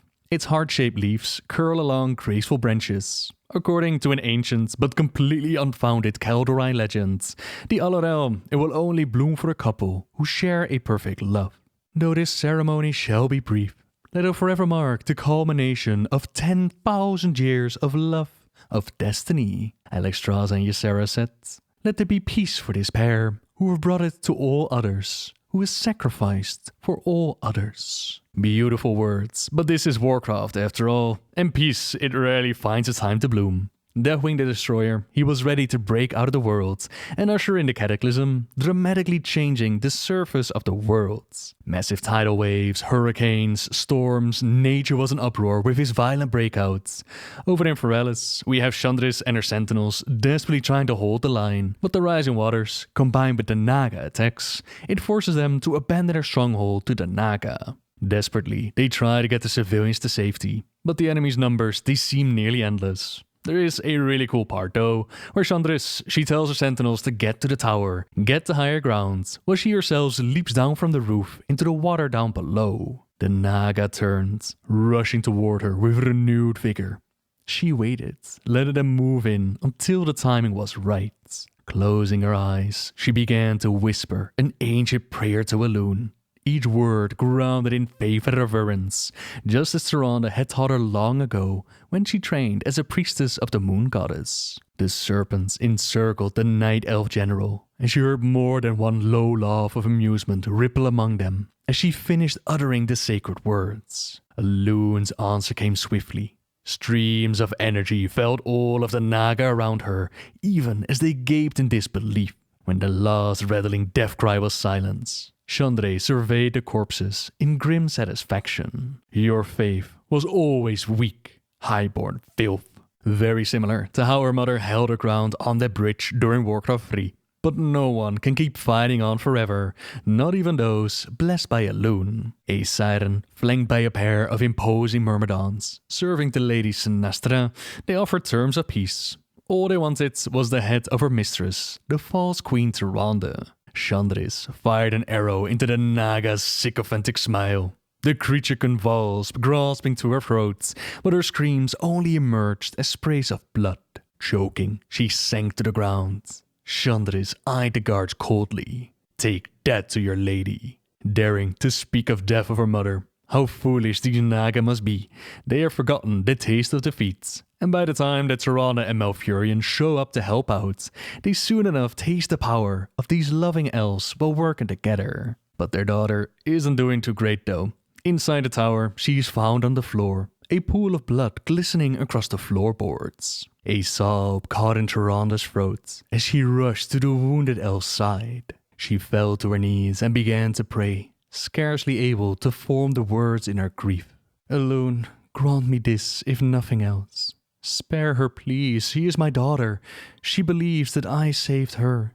But it is she who saved me, again and again. My life would be empty without her in it. Tears streamed down her cheeks, glittering like the trails of stars. Malfurion ran up behind her, but she was too distraught to notice his presence until his hand had grasped hers. The simple gesture anchored her, and beneath it all, she could feel him add his powers to hers as she tried to heal Chandris. They watched her for a long moment, barely breathing.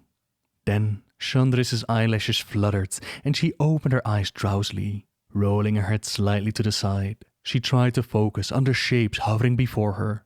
Shapes of people she knew. Minda? Anda? She asked blearily, her brow knitted in confusion. Tyrande had no words. Her tears dripped to the floor, further darkening the stained wood. She placed her hand on Chandris' shoulder and took a long breath.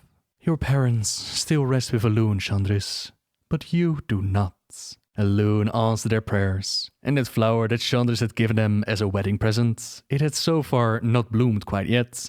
But this story, Malfurion being there for Tyrande when she needed him most, together bringing back Chandris from the brink of death, it was now covered with buds on the verge of blooming. Their love and unity is strong. A good thing too, as the troubles of the Cataclysm, they'd only just begun. With the transformation of the world, we also saw quite a bit of change amongst the factions, like Warchief Thrall stepping down and Garrosh taking over. He never believed in Thrall's way of trying to work together.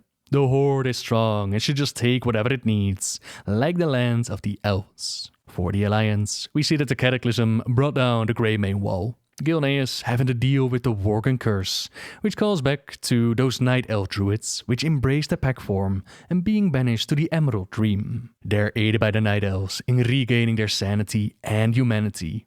For now, they're hanging out at Teldrassil, hoping to rejoin the Alliance. A story which is told in the novel Wolfheart, which actually deals with two different storylines. One is the Horde's aggression and the Worgen trying to rejoin the faction. The other is the return of Jared Shadowsong and dealing with his sister Maiev. Remember how Jared became the commander of the forces during the War of the Ancients and then disappeared? He and Chandris having a bit of fling for one another, eyes only for each other.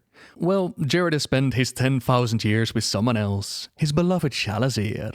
But the destruction of Nordrassil, it meant mortality for the elves. Shalazir has fallen ill, and her dying wish is for Jared to bring her back to their people. Not just so that she could pass away amongst them, but also make sure that Jared didn't stay in exile. But his return was quickly noticed, and the reunion with Chandris, it was very emotional. His wife had just passed away, something that she offered him condolences and sympathies for, while at the same time she envied Shalazir for being the one that Jared had loved.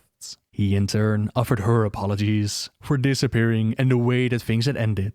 Sure enough, nothing ever truly happened between them, but there's no denying that there was something going on. Shadowsong, however, he knew that their lives were going in different directions. He never wanted that role of leader or title of hero. He felt out of place in their new society, while her duty has always been to the temple, their high priestess, and their people. It simply wasn't their time. The story in the book ends with Jared uncovering that his sister Maiev kinda lost her mind while her brother was away. She goes about murdering the recently returned Highborn. Actions eventually stopped by Jared and Malfurion, which forces Maiev to run. While in Ashenvale, Chandris and Tyrande, they fight a bitter war against Garrosh and the Hordes. The war chief deploys some brutal tactics, like unleashing the Magnetar, captured and brought over from Northrend.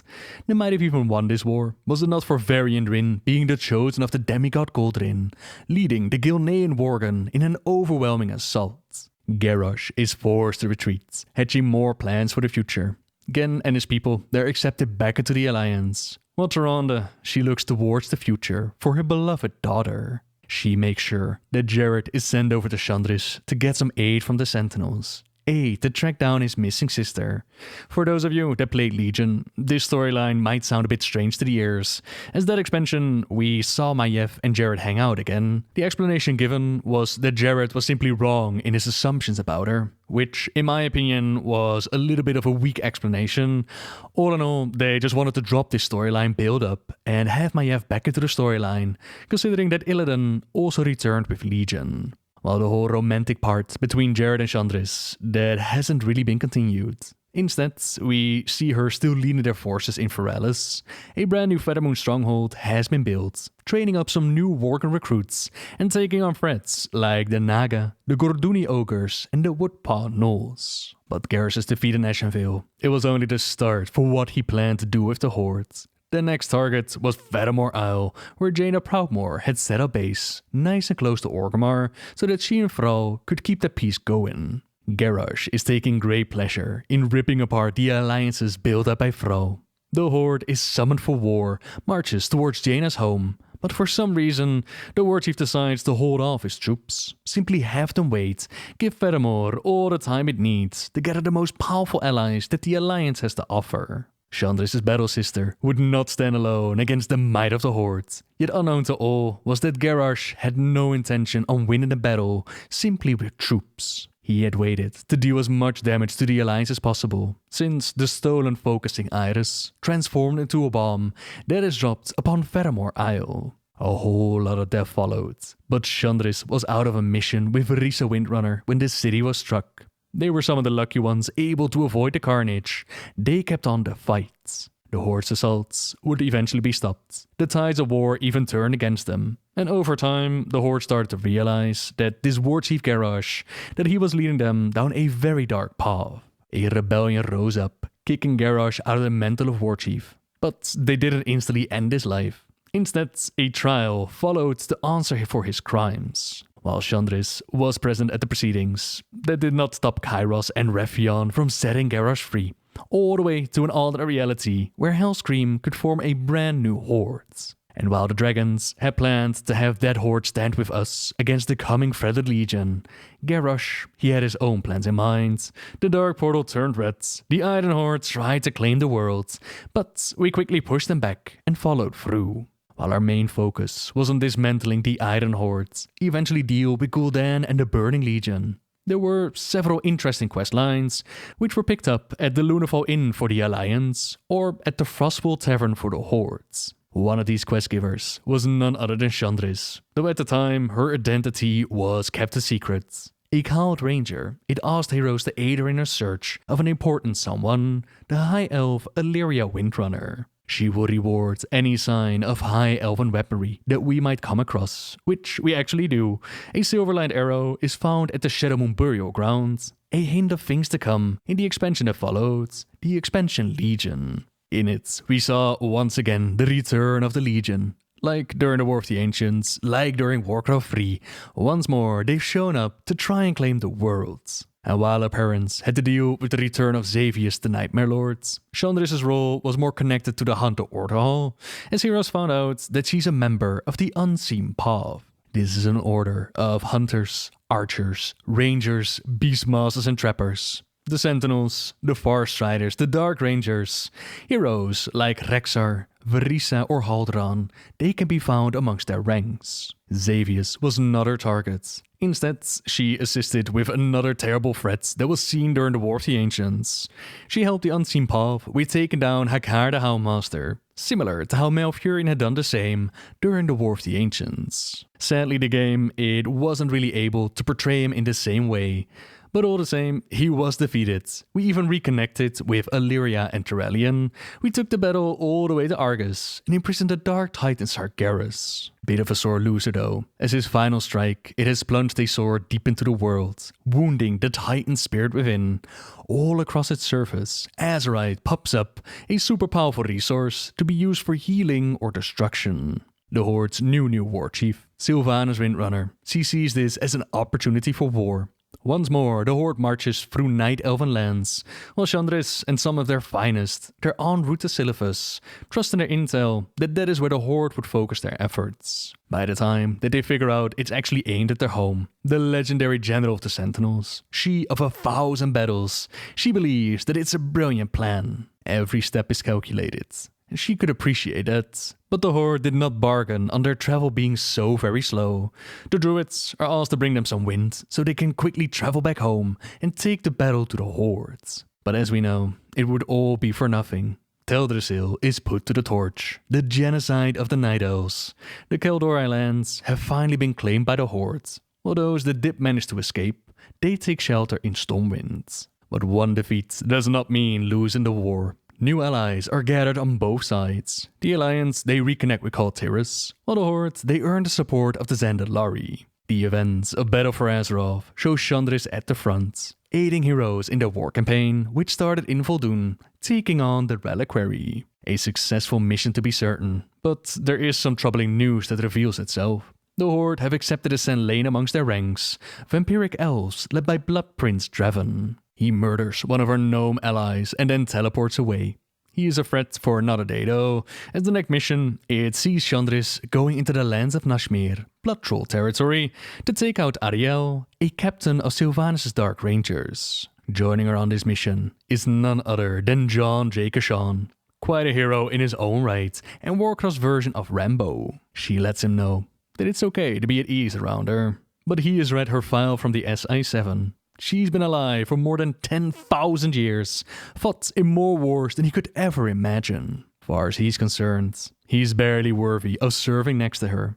Not knowing that she also read up on him, he's quite surprised that a decorated elven general even knows about someone like Jon, but he's a hero in his own right. Together, they take on the threats of Nashmir, as well as the captain. She mentions that they once fought side by side, 2, maybe 3,000 years ago, which probably means that they stood together during the Troll Wars. Regardless, Ariel goes down, dropping an interesting line about Sylvanas trying to save them from the darkness. Perhaps this is something that we'll see further explained during Shadowlands. For now, our adventures in Nashmir, it ends with slaughter at the hands of the Blood Prince. We try to ambush him, but instead he murders nearly our entire party. Kashan is barely able to survive, while Chandris swears that Draven is going to pay. She tracks him down, while the Horde is busy with collecting some corpses underwater. That monster is now training other Senlain. Their blood-infused crystals, they empower them, bolstering their unholy abilities, so we make sure to get rid of them. Below deck, Chandris harnesses her rage and her grief to shatter the barrier keeping us from our prize. Draven is in the middle of draining the Forsaken crew members.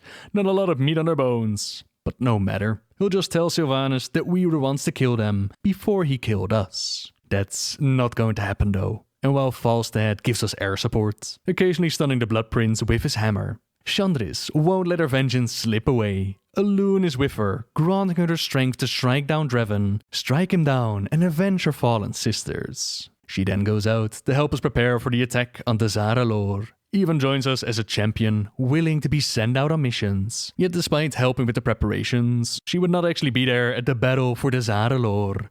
Instead, it's her homeland that calls her back. As Thrawn and the Night Elves, they're done with waiting. The time for vengeance has come, and if the Alliance won't stand with them, then they'll do it themselves. Tyrande goes on ahead in pursuit of an ancient, dangerous ritual. After seeing their people abandoned at Teldrassil, she's quite done with asking Elune for guidance and power. Now she's ready to demand it. What ritual do you speak of, Maiev? Who is the Night Warrior? She is the incarnation of Elune's wrath. Even witnessing the ritual to become her would put our lives at risk. And the only life Tyrande wishes to risk is her own. Elune watched over her. Elune? Was she watching over us as Teldrassil burned? We must not lose faith in the goddess. That is just what the Horde wants. Maiev, what makes this ritual so dangerous? Legend says that long ago, Elune bestowed her fury upon our greatest warriors to secure Kalimdor in a sacred ritual. The strongest among them became her avatar, the Night Warrior. Our victory was swift. None who have attempted the ritual since then have survived. Illune's raw power tears them apart. There she is! But Tyrande, with the aid of Chandris, Maiev and her forces, she is able to successfully complete the ritual, and she becomes the Night Warrior. The Horde has no idea what's coming for them. Not only are their forces pushed into the retreats, the battle at Darkshore, it would eventually be won by the Alliance, which means that the Night Elven lands have been reclaimed. While the story in Battle for Azeroth, that will continue with our forces being invited into Nashatar. This is the capital of the Naga and the elves' former queen Azshara. Now surprisingly, it was not Tyrande or Malfurion returning to confront the queen. Instead, the Alliance, they join Chandris in exploring the ruins of Zinajari, while the Hordes, they do pretty much the same, but with Philistra. Little The Chandris, Sentinels stand a ready. low-born commoner who fancies herself a general. Filth like you shall be washed from the streets of Zinajari. And during all of this, the Alliance and Horde would band together against Azshara, and then against War Chief Sylvanas. She leaves the Horde behind to push forward with her plans into the Shadowlands, leaving Tyrande with quite the hate boner. It's all fine and dandy that the Alliance and Horde want to hold hands once again and try to go for peace, but the Night Warrior's lust for vengeance, it needs to be sated. The armistice is signed. At long last, the Fourth War is over.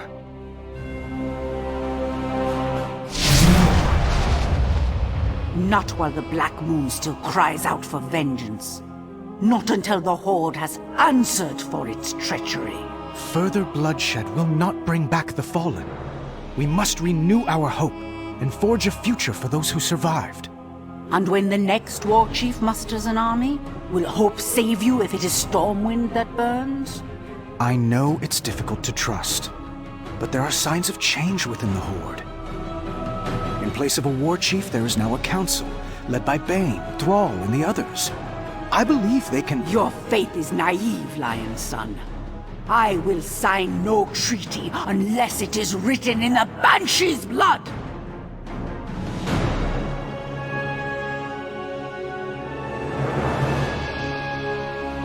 There is truth in her words, Anduin. Peace may be on the table today, but soon enough, the Horde will sound their drums and march for war.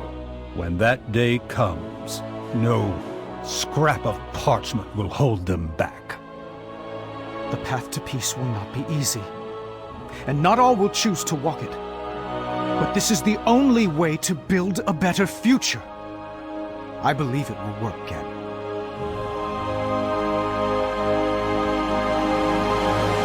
It has to. You spoke harshly to King Anduin, Tyrande. The Kaldorei can ill afford to shun the Alliance. They have provided aid and comfort to us in these dark times. The young king is foolish to trust our enemies. Harsh words should be the least of his fears. The Banshee Queen no longer leads the Horde. Those who do seem more inclined toward peace than war. If the wolf is rabbit, it matters not who rides it. Sooner or later, the beast will bear its fangs. You are dearest to my heart, Tyrande. I beg you, let go of the Black Moon's rage and embrace the Mother's light once again. I could not bear to lose you to darkness. Know this. My hunger for vengeance will not be sated so long as Sylvanas Windrunner remains free. And until I know why Elune abandoned her children. Tyrande, do not say such— I will tarry no longer in this city of men. Let us leave for the boughs of Nordrassil. From there we will dispatch the Sentinels to every corner of Azeroth. Let no one rest until the Banshee is found. We know that our mother is going to have her part to play in the next expansion within Shadowlands, but only time is going to tell how that's going to play out and where the story of Chandris might take her. Safe to say that over the millennia, she has earned her rank of legendary general, respected amongst both friend and foe, disciplined with an intense focus, So, should ever the worst happen to Tyrande, I'd imagine that someone like Chandris would be right to take over. Perhaps we'll one day see her standing there, Jared at her side, leading the Night Elf people. Hello everyone! Tyrande, Whisperwind and the Night Elves. They've been quite a subject of debate lately, so I figured it'd be a good idea to just take a step back, go back in time, and talk about her story. No more looking to the past. It is time to embrace our future. Before there were Night Elves, there were Dark Trolls that found their way to the Well of Eternity. Under the Well's influence, the Troll's flesh and bones were infused by its energies, elevating their forms to match their graceful spirits. The tribe's mystics began worshipping the moon goddess, Elune, who they believed was bound to the Well of Eternity itself. The former Trolls also discovered the name Kalimdor and other Titan-forged words from communing with Elune and investigating strange artifacts that were scattered around the Well's periphery. Influenced by this newfound language, they called themselves Kaldori, Children of the Stars, also known as the Night Elves. Elune be praised! The worship of Elune continued, and it became part of their culture.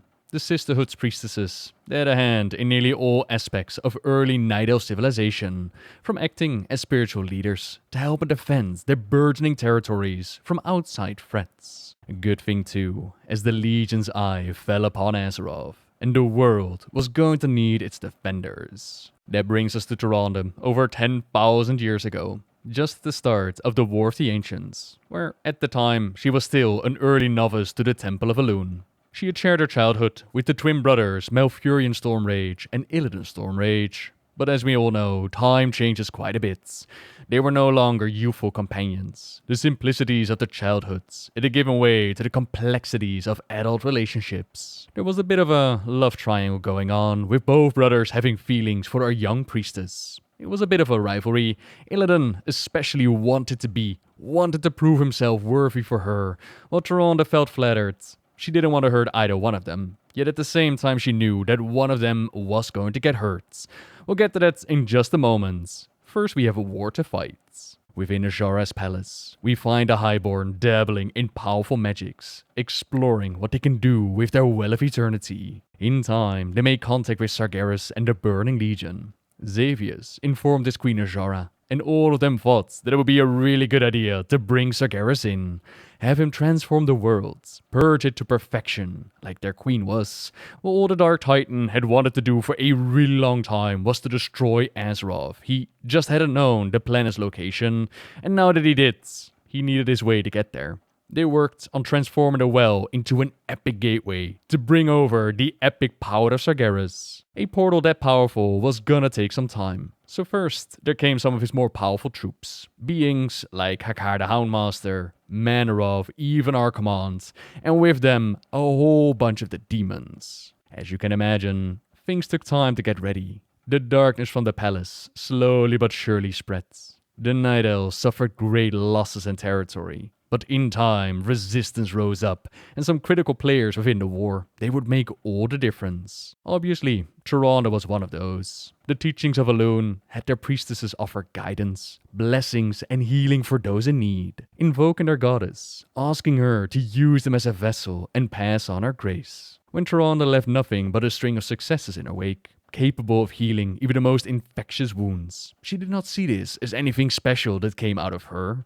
The thanks should always be given to their Mother Moon. But healing is not the only thing that they do. There's also the fighting aspect, the aspects of the Night Warrior. She who takes the courageous dead from the field and sets them riding across the evening sky as stars for their rewards. More than once, Tyrande found herself at the front of battle, covered in blood, slicing away at the demons, while trying to defend their home. At them, my sisters! For Kalimdor! Now going over the entire War of the Ancients and all the characters that played a part, it would take quite a bit of time. So we're gonna focus on the major events that happened with Tyrande. She came across a young Night Elf female named Chandris Pheromone, 2, maybe 3 years away from being able to enter into the service of Elune herself. The child sat in miserable silence, staring at nothing, so Tyrande approached her. She offered her water, comfort, and a listening ear. Chandris told her that she had come from Arahinam, a place that was overrun by the demons. Her family might still be alive, but then again, they might not. Night elves, while hardly weak, they were ill-prepared for life outside of their cushioned worlds, a failing only now becoming evidence. Tyrande gave thanks to Elune that she, Malfurion and Illidan had been raised differently, but they were in the minority. There were so many in the same situation that Chandris suffered, but something about the child especially, it touched the priestess. Perhaps it was that she somewhat resembled Tyrande, in face and form at that age. Whatever the case might be, Tyrande told her to come with her, a meeting that would change both their lives forever, as from that point on, Chandris would hardly ever leave her side, and Tyrande, in time, would become her adoptive mother. Then, the high priestess of their temple fell in battle, and despite being a novice, it was Tyrande that was appointed to be her follow-up. At first, she couldn't believe it. How could she, with so little experience, take on the mantle, when there are so many more who know the temple better, but none of them were so attuned to her lunar self, and they had all seen it. There were already stories going around about the miracles she had performed. People healed where others had failed, an unbroken string of successes. Without realizing it, Tyrande had even aided several, whom other sisters had failed to heal, and then she just continued on, while all of them expected her to be unable to stand. Again, to Whisperwind, she was nothing special. All she did was pray to Elune, and Elune would answer her call. She would be grateful, and then move on in the hopes of healing someone else. But according to the others, she had done much, much more. And so, she accepted the new position. But there would be no fancy rituals or fancy clothes. There would be no special treatments when all of them carried Elune in their hearts. Tyrande had joined the Order for one thing most of all, to help others through the gifts of Elune, and she would continue doing that work until she became a prime target. You see, earlier on, Malfurion had managed to delay the efforts of summoning in the Legion, and in the process, he had also slain Xavius. The spirit of the Highborn was then taken by Sargeras, molded and transformed until only the finest bits that pleased him remained. It was the first of the Satyr, sent back through the portal to fulfill the Dark Titan's mission, and in order to claim sweet revenge, Xavius set his sights on the two that Malfurion cared for most, Illidan and Tyrande. His twin brother was already drifting away, losing the battle for Tyrande's heart to Malfurion. A battle that the druids didn't even fully understand that they were having. Then for the priestess, Xavius decided to kidnap her, take her back to the palace, but going after the one that Malfurion loved most, it might have been the best idea. Chandris first shot Xavius with a couple of arrows, and then Malfurion used his druidic skills to turn Xavius into a freaking tree. I'm never gonna get over that awesome display of power, yet all the same, Whisperwind was still taken away, and in his despair, Malfurion gave the Legion army a taste of the true potential that he held within. Not the first time that Tyrande helped him push beyond his limits, and it wouldn't be the last. This time, in his despair, he accidentally called upon such a massive storm that both sides were temporarily separated. Lightning flashed and thunder rumbled, mirroring his turbulent but darkening mood. Nothing was of importance without Tyrande. He knew that now, for what little good it did him. The wind howled, mourning his loss. Tornado-strength gales battered everything but the distraught night elf, until finally, a voice, it managed to cut through his despair and snap him back to his senses. There was still a chance to save Tyrande, but that meant keeping a cool head and using those awesome powers to turn the battle to their favor. Meanwhile, his twin brother Illidan realized what's up. He realizes that Tyrande's heart, it desires Malfurion and not him. Believing that he could win this war all on his own, he then rides out to the palace to sign up with Sargeras. As a double agent, of course, but when you're keeping your plans a secret to everybody, it means that his people, they would soon enough view him as the betrayer. As for Tyrande, she woke up to a nightmare, firmly in the grasp of the enemy. Not completely alone though, as a faint aura, the color of moonlight, had draped around Elune's acolytes. They had wanted to torture her, they wanted to bend her to their will, but not even the might of the great Archimand was able to penetrate Elune's defenses. That didn't mean they couldn't still use her as a trump card against Malfurion. And while Elune kept her safe from physical harm, the words of Queen Azshara herself, they still cut deeply. You need to understand that the Queen was beloved by her people.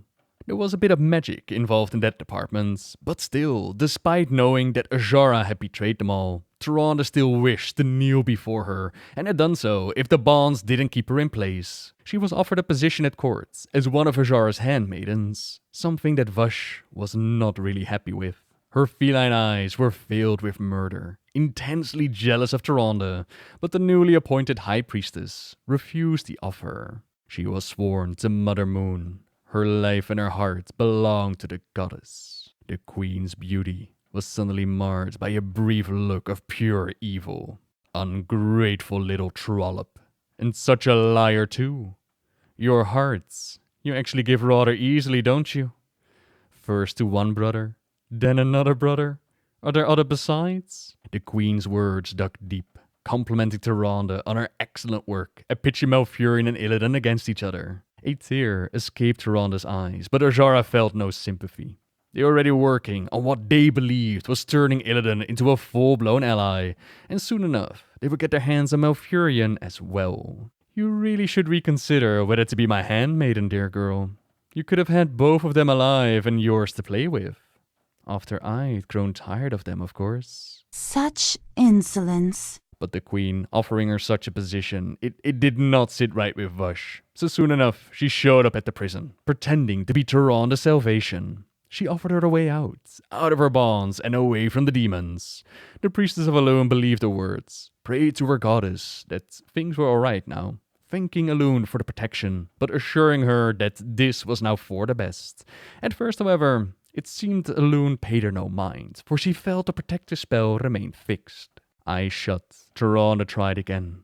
Surely the Mother Moon understood that now the very gift she had bestowed upon her servants, it risked the priestess.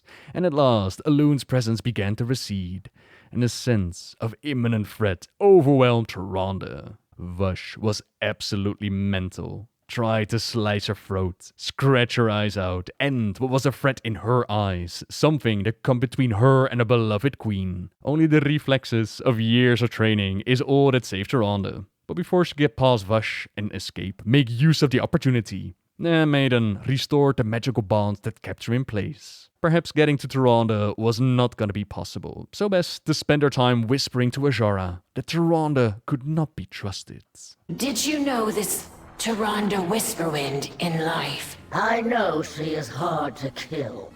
Then, again, a little while later, another visitor to her cage. This time, a highborn by the name of Duframar Sunstrider. He offered to feed her, and while the Mother Moon had sustained her for a very long time, she could only do so much. There was so much need for Elune throughout all of Kalimdor that she couldn't just concentrate on just a mere priestess.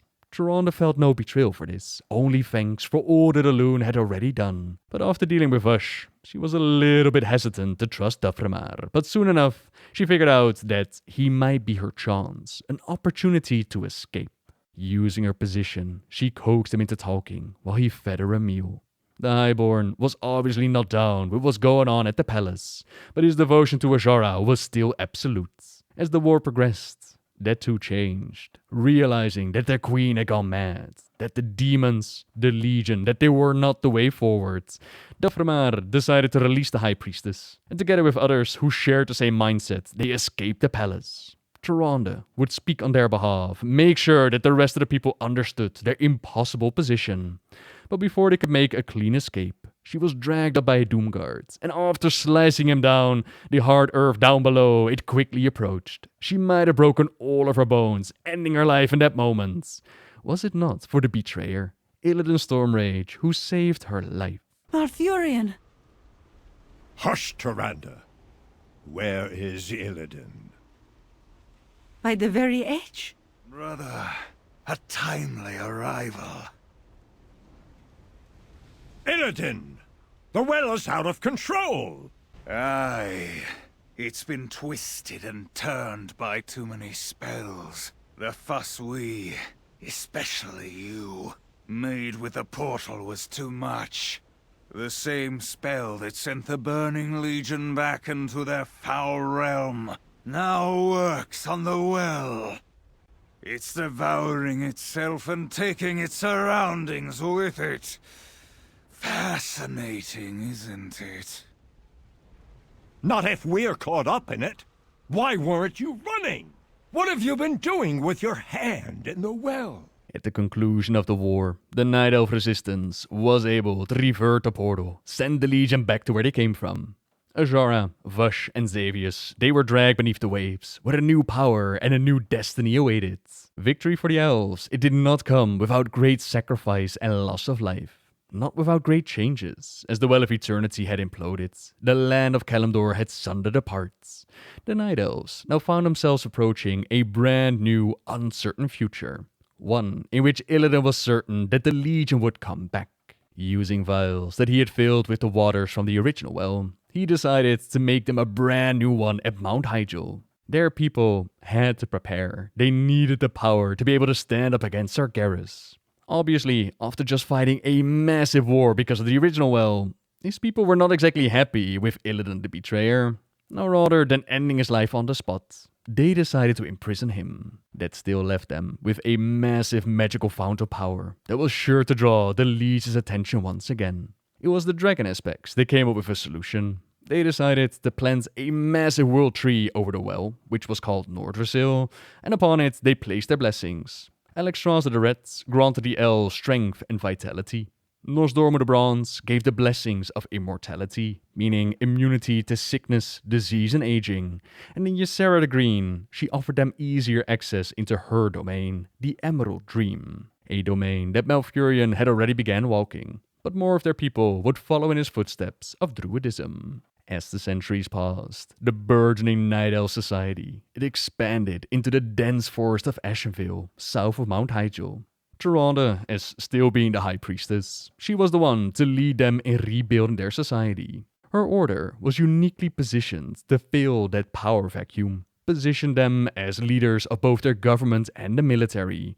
For the Sisterhood, it had emerged from the War of the Ancients relatively unscathed. She also forged a brand new fighting force called the Sentinels, composed of devout and highly trained warrior women. This order dedicated itself to protecting what they were building. The Sentinels, they set out to patrol their misty forest home, befriending the native creatures of the land, and standing guard against any kind of threats. Meanwhile, Malfurion continued fostering a culture of druidism amongst their people, since, they gave up arcane magic for a while, which some amongst their people were simply unable to do. People like Duframar Sunstrider and others like him, they felt like this magic was their ancient birthright, and they saw no reason, if they were careful about it, saw no reason to give it up.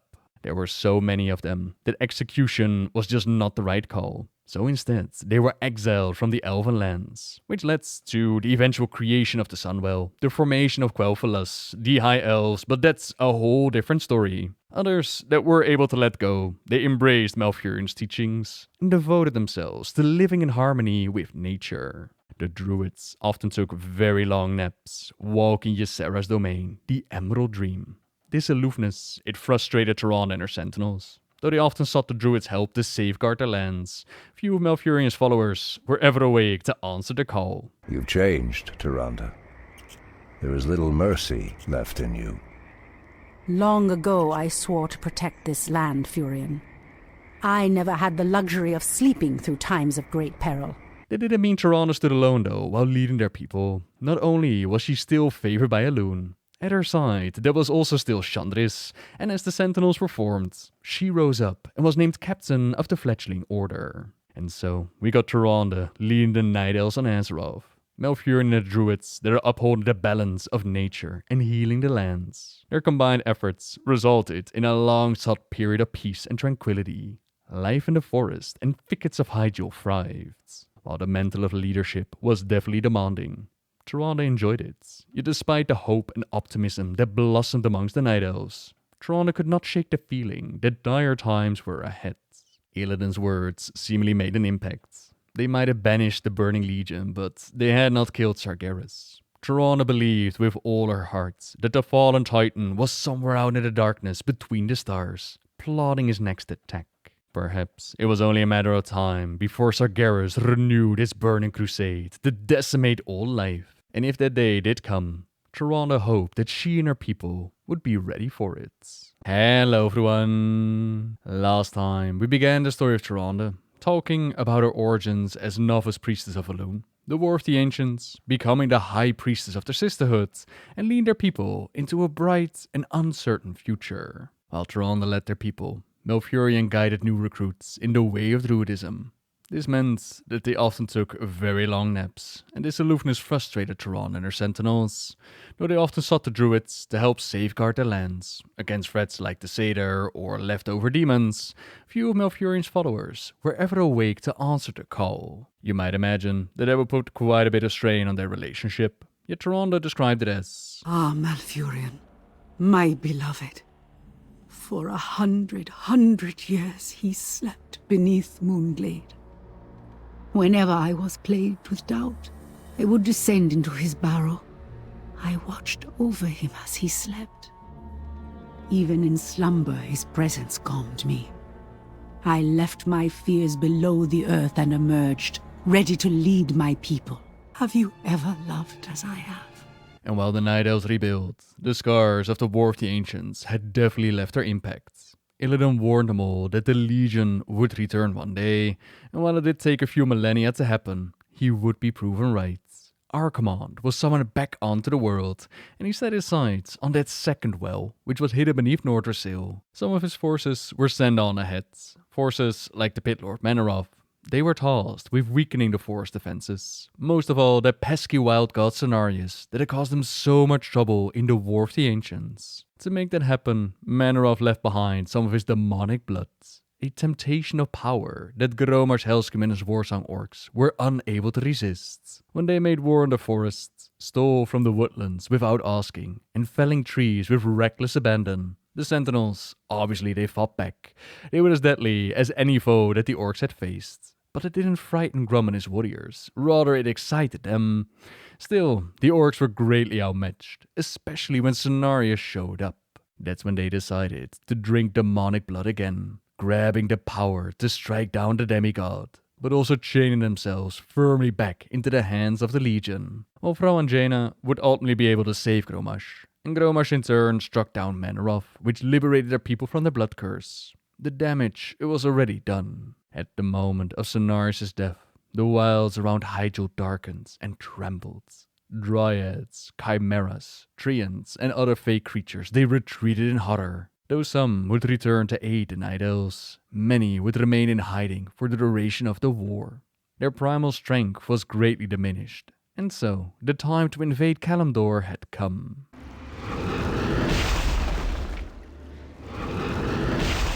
The undead are tireless. There's no way to outrun them. You see, Lord Archimonde, we need not fear the Night Elves. The Scourge can... Archimonde, after 10,000 years, how is it possible? The Legion has returned to consume this world, woman. And this time, your troublesome race will not stop us.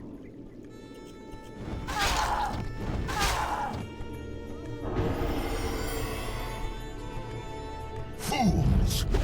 Let her slip away! Find her, damn you!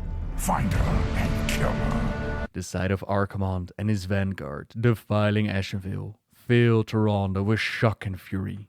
But she knew it was only the beginning. The Legion was not in Kalimdor to conquer the forests. The demons wanted to consume the entire world. With the second Well of Eternity, they would have the power to do so. They could open up gateways for the rest of the Legion. Perhaps even for Sargeras himself. And it troubled her that Malfurion and his followers had not yet emerged from the dream. And surely they must have sensed the corruption spreading. The reason for that was Cenarius' death. When he had fallen, a shockwave blew through the dream, weakening the druids, throwing them into a state of confusion. It would be up to her and the Sentinels to get them up and running, use the Horn of Cenarius, and bring Malfurion back to her side. It has been 1,000 years since I last looked upon you, Tyrande. I thought of you every moment I roamed through the Emerald Dream. My heart rejoices to see you again, Furion. But I would not have awakened you unless the need was urgent. That did it, boys! We've driven them off!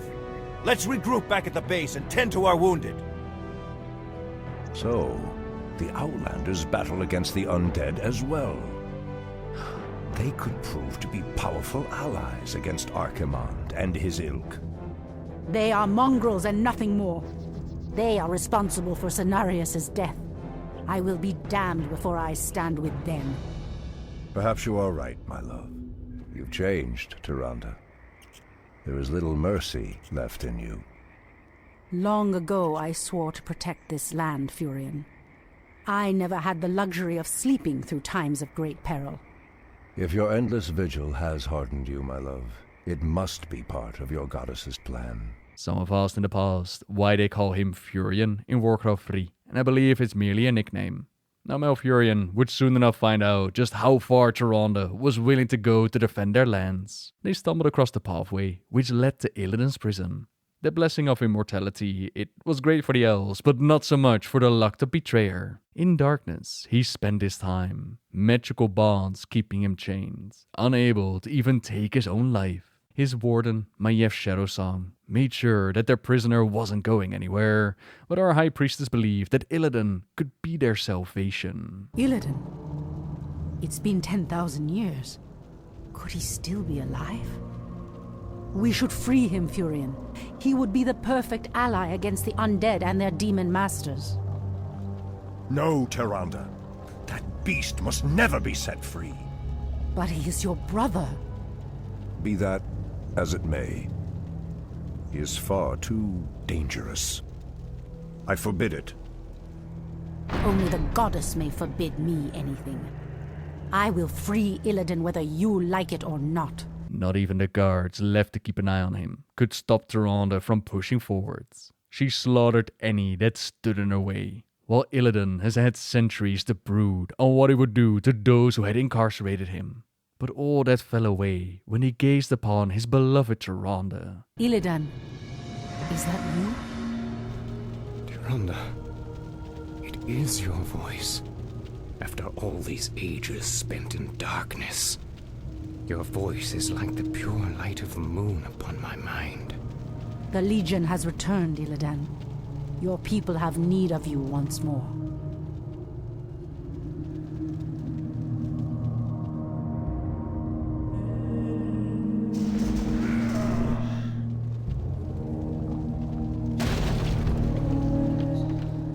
Because I once cared for you, Tyrande, I will hunt down the demons.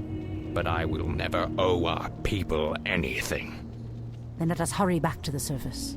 The demon's corruption spreads with every second we waste. All his dreams of vengeance, all his plans for retribution, faded away, as if the long years of his imprisonment had never happened. He was astonished by the feeling. He had thought himself hardened against anything and anyone, especially her, but he'd been wrong.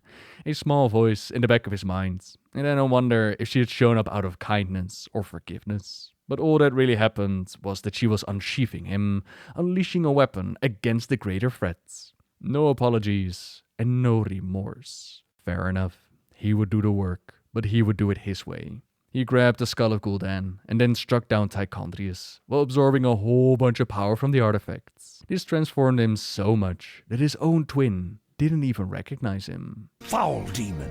What have you done with my brother? It is I, Furion. This is what I've become. No. Illidan, how could you?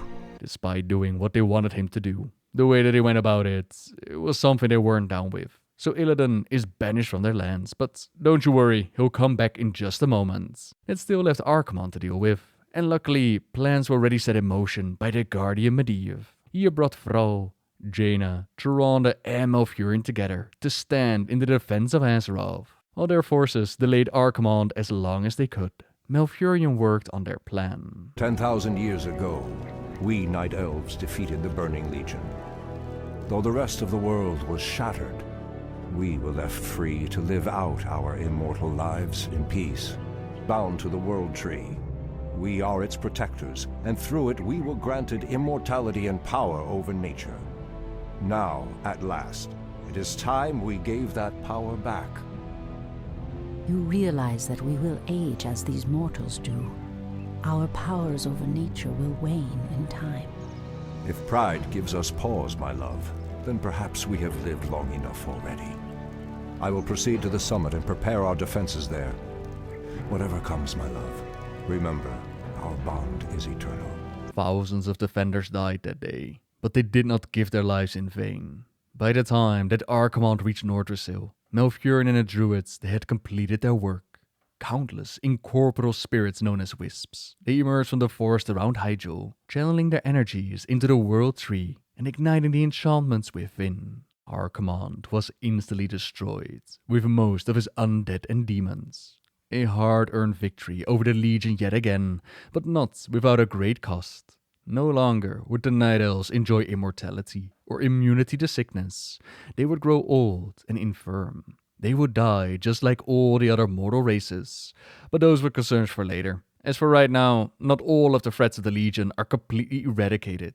Up north, there's still the Lich King, with his Death Knight Arthas doing his bidding. Now, while being created by the Legion, the Lich King had no intention to remain loyal. So Kil'jaeden recruited the Betrayer to take care of his wayward servants. In turn, Illidan recruited the Naga. And the Naga are those former highborn elves that were swallowed by the water with the Sundering, willingly joined the old god N'Zoth's side. With his forces gathered, he then set out to grab enough power to get the job done.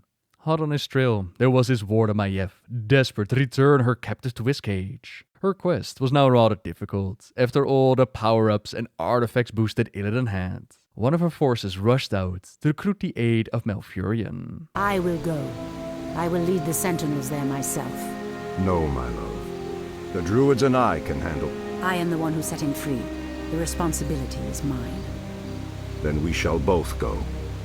If this girl's tale is true, Maiev will need all the help she can get. Elune be praised. I knew you would come, Shondo Stormrage. I'm glad we reached you in time, Maiev. Priestess Tyrande, I'm surprised you came in person. Are you here to absolve your guilty conscience? I did what I had to do, Maiev. You are in no position to judge me. What you did was murder my watchers and set the betrayer free. It is you who should be locked in a cage. Stop this, both of you! We're not out of danger yet. Even back when, Maiev and Tyrande were not exactly close. When she was appointed to become the new High Priestess and then got kidnapped, Maiev mourned her loss, but also commented that she feared her inexperience had betrayed her. Perhaps it would have been better for her if her predecessor had chosen one more seasoned, with a subtle implication that Maiev referred to herself. Tyrande now has 10,000 years of experience, and yet she still went against everything that Maiev had worked for. She had her reasons and trusted in Illidan, but perhaps that trust was misplaced. I was wrong to set you free, Illidan. I can see that now. You've become a monster. Monster? Is that what you think of me? I have always cared for you, Tyrande. I sought only to prove my worthiness, my power. Raw power is no substitute for true strength, Illidan. That is why I chose your brother over you. The Betrayer managed to escape their grasp and set sail all the way to Lordaeron. That's where he worked on his spell of destroying the Lich King from afar. Magic that did so much damage that it wouldn't just destroy the Frozen Throne, it would split apart the roof of the world. Malfurion sensed this, while Maiev and Tyrande they continued their hunt, ultimately running into Kil'jaeden's Sunstrider, descendant of Duframar's Sunstrider. Again, those highborn that were exiled for not being able to let go of their magics. They had formed Quel'Thalas, their Sunwell, and evolved into the High Elves, eventually the Blood Elves. And despite Maiev's protests, Tyrande wanted to help their former brethren. Wait, we have no time for this. Perhaps once your people are safe, you will help us hunt the demon we seek. It would be an honor, milady. We've driven them back, but the second wave is advancing. We've run out of time. The caravan will not survive another assault. Kale, get your caravan moving across the river.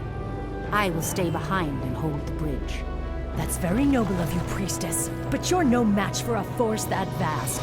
The goddess is my shield, Warden. Elune will grant me the strength.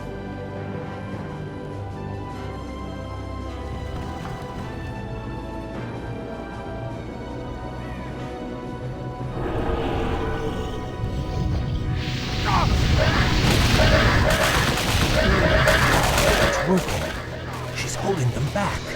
Merciful gods. We must hurry to save her. That current will take her straight into the heart of the undead lands.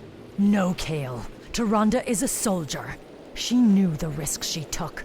We have a greater mission to accomplish now, and our time grows short. Your people are now safe. You will uphold your end of the bargain and help me hunt the demon I seek. Tyrande was left to her fate, while Maiev focused on one thing and one thing only. She even lied to Malfurion, told him that Tyrande was torn apart, rather than swept away by the river. That lie would cost her dearly when they finally did get to Illidan, stopped the spell work, and captured her targets. Fools! Can you not see? The spell we channeled was meant to strike at the undead, our common enemy. My mission was to destroy the Lich King's stronghold of Icecrown. And no heed to the cost! Because of you, Tyrande is dead! What? Your pardon, Lord Stormrage, but the priestess may still be alive. She was swept downriver, but it's premature to simply assume Silence, that... Kale. You told me she was torn apart. You lied to me. The Betrayer's capture was our primary concern, Shondo. I needed your help. I knew you would go to her, and we would lose our chance. Just who is the betrayer now, woman? I must go to her immediately. Believe me, brother. Despite all our differences, you know that I would never lead Tyrande to harm. Let me help you. My naga can scour the river for us. Let me do this, at least. Very well. What? After all he's done, you would trust this traitor? Silence! I will deal with you later. Let's go, brother. Illidan, what trickery is this? Have you come to finish me off personally? No, Tyrande. You must believe me. I've come to save you. Save me? You risked your life for me. I don't understand. Whatever I may be, whatever I may become in this world, know that I will always look out for you, Tyrande. Tyrande! I knew you would not forsake me. I thought I'd lost you forever, my love. If not for Illidan's aid, I may well have. We have had much strife between us, my brother. I have known only ages of hate for you. But for my part, I wish it to end. From this day forward, let there be peace between us. You have brought much suffering to the world, Illidan. For that, you can never be forgiven. However, you saved the life of my love. For that I will let you go. But should you ever threaten my people again... I understand, brother. Lordship over this world was never my aim. Only power. Only the magic. I've lingered here too long. I must go. By aiding you, I've betrayed my new master. If I am not careful, his wrath will be my end.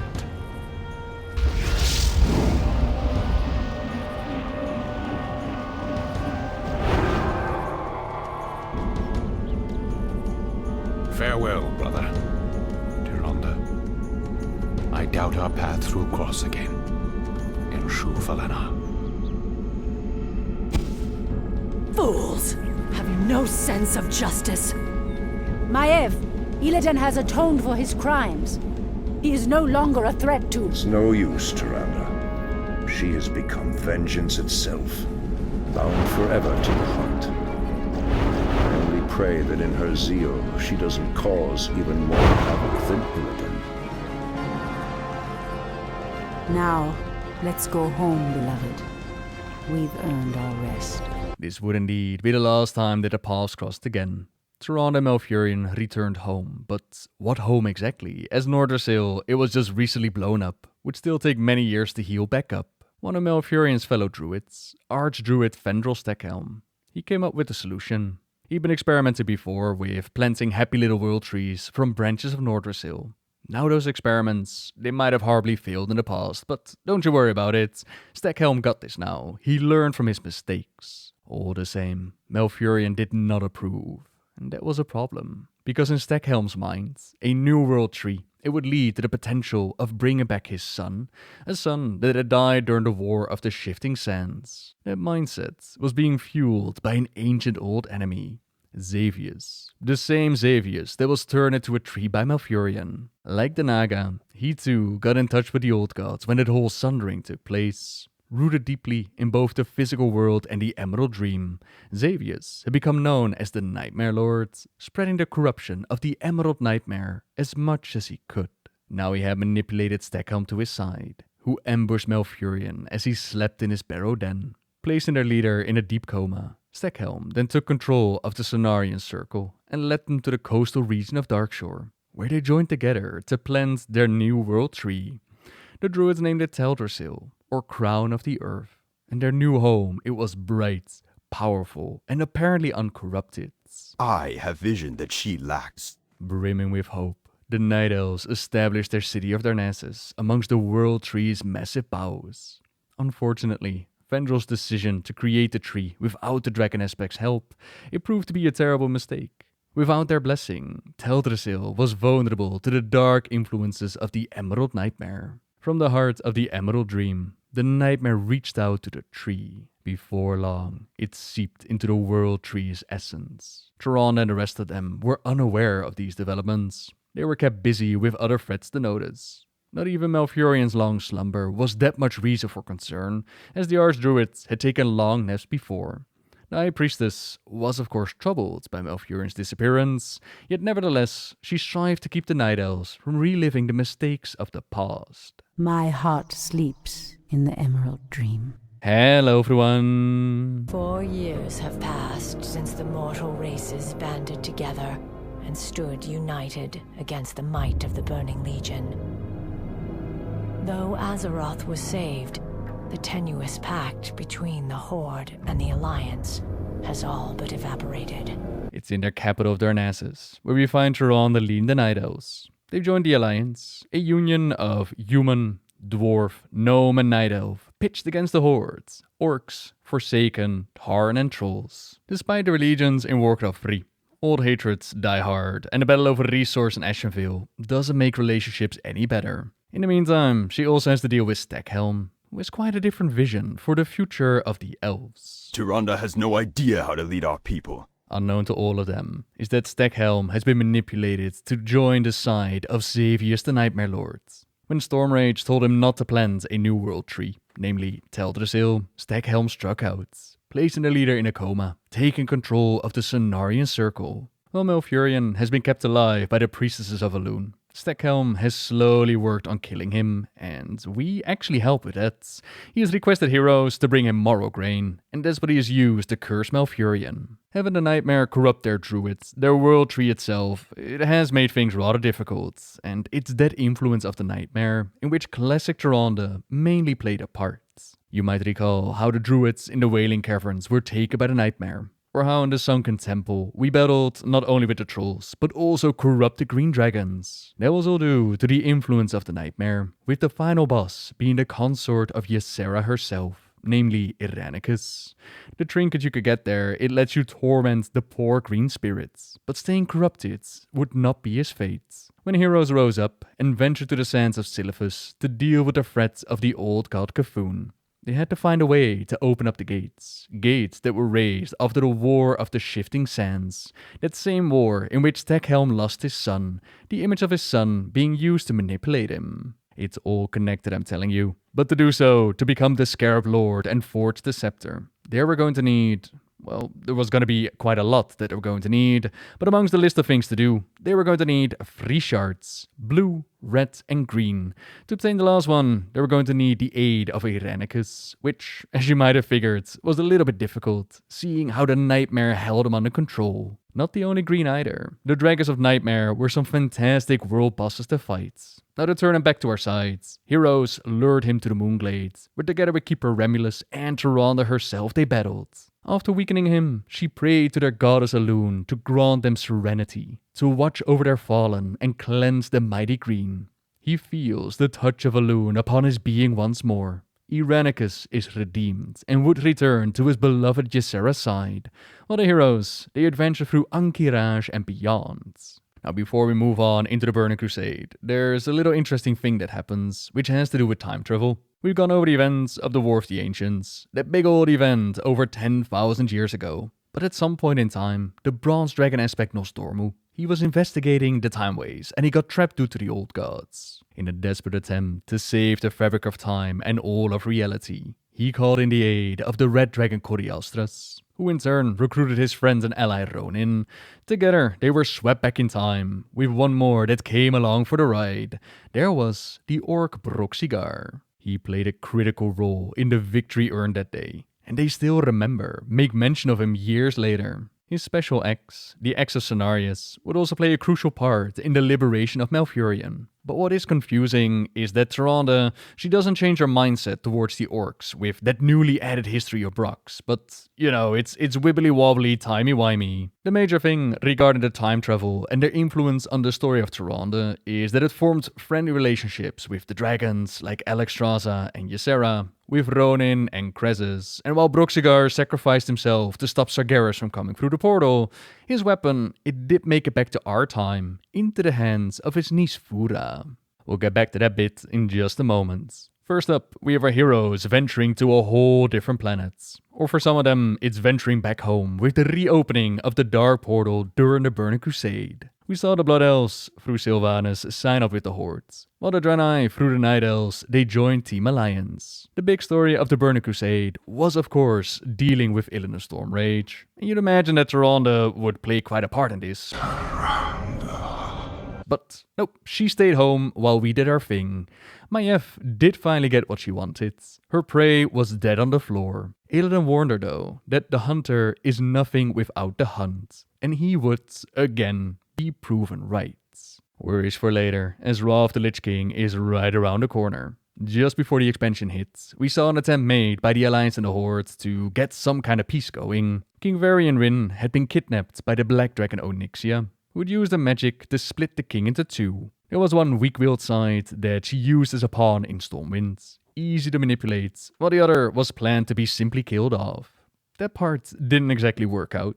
Instead, this side of Varian, this Logash, he escaped and was then enslaved by Rhaegar Earthfury. Joined the gladiator team consistent of Valera Sanguinar and Brawl Baremantle. Together, they fought their way to freedom and glory, to which they helped the lost king with regaining his memories, regain his life. That journey took them through Darnassus, where Tyrande could sense the dark aura that surrounded the king, but seeing how she was no sorcerer herself, she recommended him to visit her ally Jaina Proudmoore, all the way at Faramore. Ultimately, Onyxia was confronted, and Varian was made whole.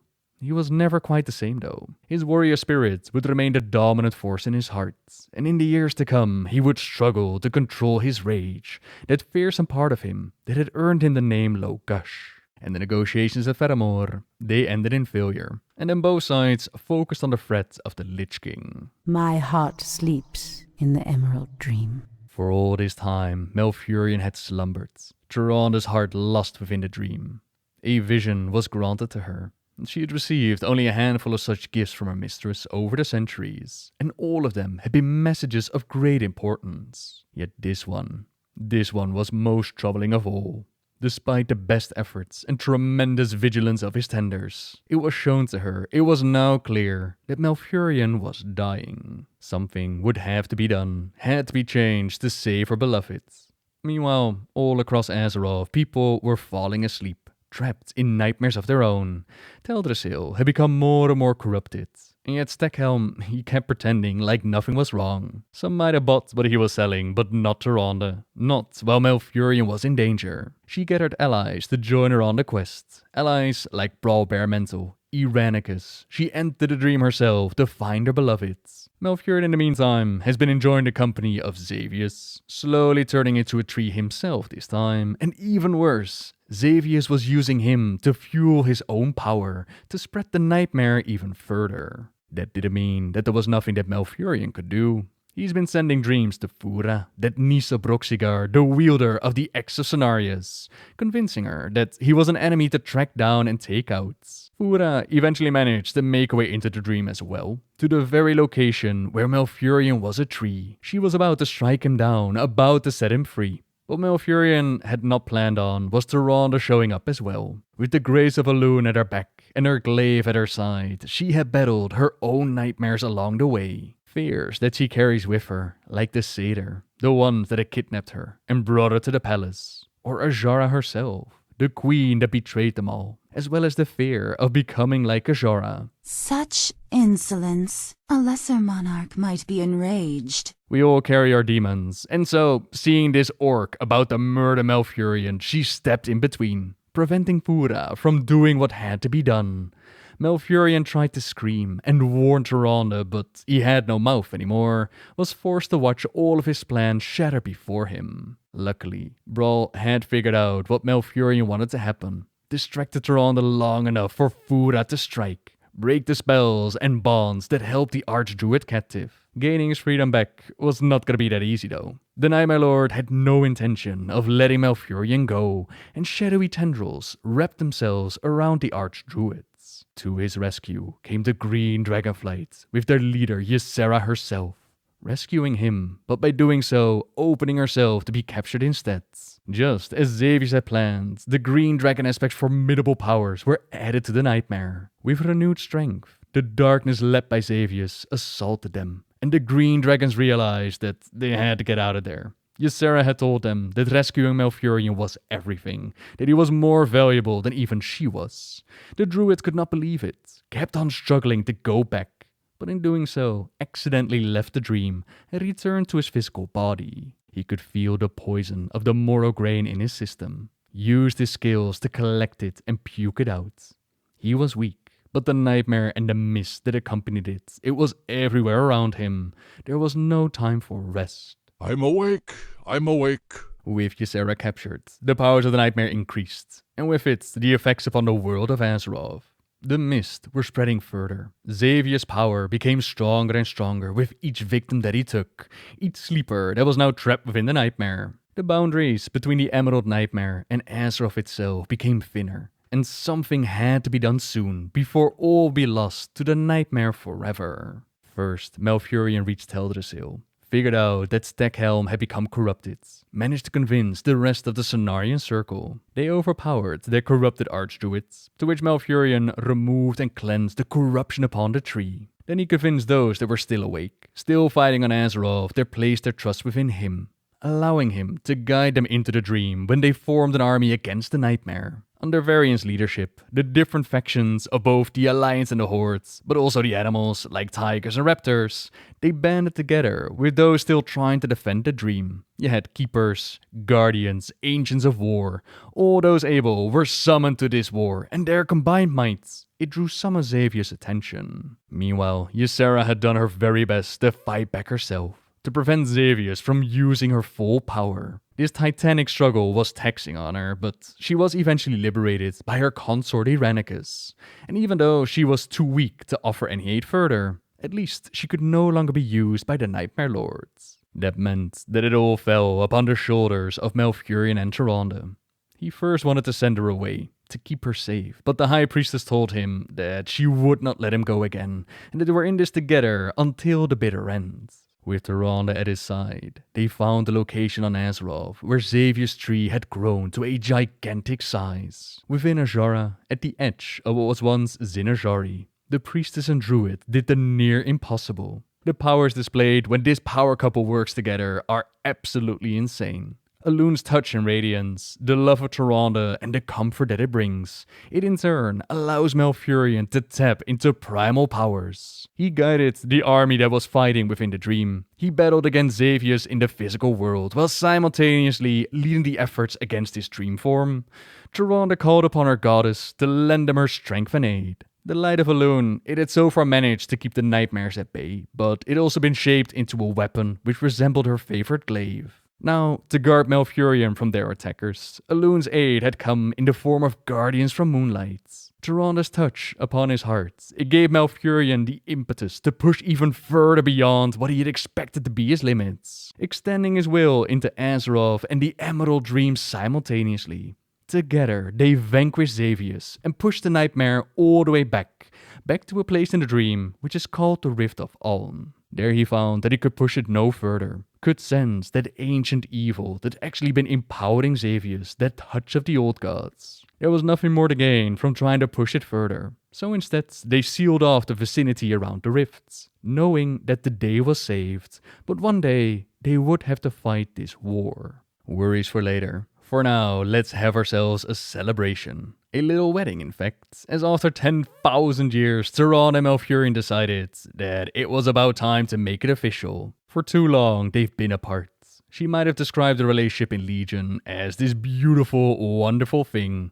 Back during this book, she wasn't too sure. His reasons for leaving her side were solid, but with him walking the dream for years at a time, she had sometimes come to wonder if he had ever truly loved her. And of course he had. It was her image on his mind all those countless years. We see Chandris and Brawl that guided the pair down the aisle, while many esteemed guests attended the ceremony, like Ronin, Verissa, Varian, Fura, a whole bunch of people. The ceremony was guided by none other than the dragons, Ysera and Alexstrasza. Tyrande Whisperwinds, Malfurion Stormrage. We bless this union, and as our gifts, we also do something else this glorious day. This tree was born without our blessing. It has been cleansed by the druids and blessed by one of us, but a more special blessing shall now be made. Let it now receive through both of us our hopes for a world and a future of which we can all be proud. Malfurion and Tyrande smiled in understanding. Teldrassil received their blessing, becoming stronger and more vibrant. May your life be as full of life as Teldrassil is now. Alexstrasza murmured to the bride and groom as she and Ysera stepped further back. Then Malfurion recalled what still held sway over the Rift of Aln, and he grew troubled. It was not a threat that could be left untouched for long. The Archdruid began pondering what they would have to do, and he felt Tyrande squeeze his hand. She leaned and kissed him. Enjoy today, Mal. That's all we can ever ask. Today, together. She kissed him again, then added more strongly. And then we shall begin dealing in earnest with the foulness that guided Xavius' evil. The Archdruid nodded, accepting her wisdom. He would enjoy today and all his time with Tyrande, and knew that he could indeed ask for no more than that. Still, both of them could not also help but have some hope for the future, and Malfurion Stormrage was well aware that great things had been successfully built upon far less than that. I like you. Say, would you happen to have a twin brother? Stormrage had returned to his beloved side, but more change was coming to Azeroth with the Cataclysm. Deathwing breaking out of the world, transforming its surface and making great changes to the land. But not just the world was changed, we also saw quite a lot of that happening amongst the factions as well. We had, for example, Thrall appointing Garrosh Hellscream to be the new warchief of the Horde, and Argari, he set his sights on Ashenville. He had never been for asking or trading, that was just merchant talk. The Horde was strong and should take whatever it wants. Now it's my turn! That's why we also saw the Horde assault Gilneas. This human kingdom, it had sealed itself away from the rest of the world with a big old wall. In the city, the Worgen cursed and spread, while trying to defend their home from this ruthless assault. The Night Elves would turn out to be their salvation, helping them out as they felt somewhat responsible for their plight. You see, the Worgen, they actually originate from Night Elf druids that experimented too far with their pact form. So these Night Elves not only guided the cursed Gilneans through the ritual of balance to have them regain control, they also helped them evacuate when Gilneas ultimately fell. Now, there's just a small matter of rejoining the alliance. If I am to accept help, then I am glad it comes from you. For Garrosh, Gilneas alone was not enough. He also set his sights on the delicious resources that were waiting in Ashenville. As if the turmoil of the Cataclysm wasn't enough, now they also had to deal with this threat.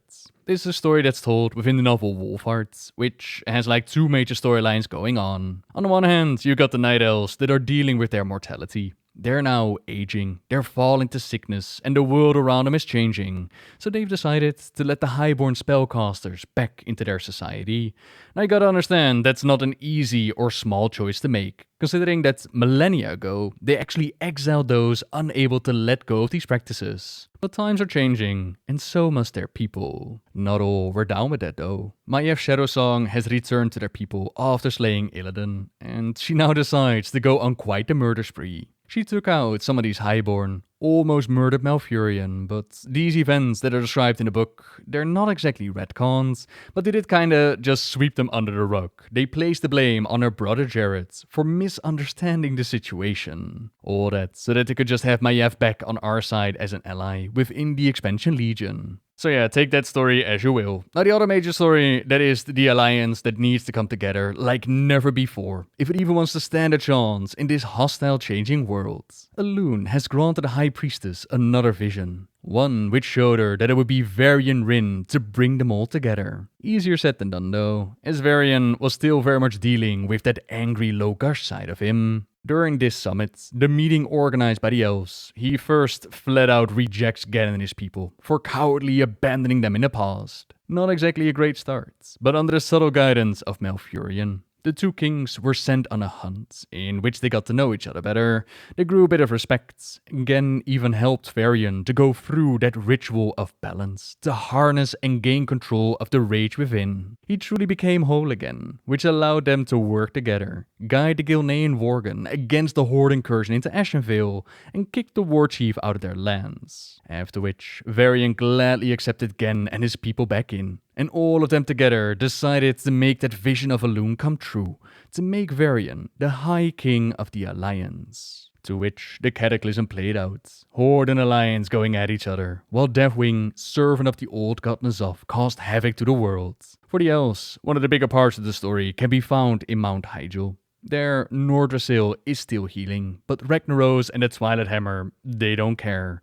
The flames and devastation spreads, until the Resistance is able to summon Cenarius back onto the world, push back the threats all the way into the Firelands itself. Now the Dragon Aspects figured that it was about high time to help the World Tree and the surrounding land heal again, so they prepared themselves for a ritual. One that was interrupted by none other than Fandral Stackhelm.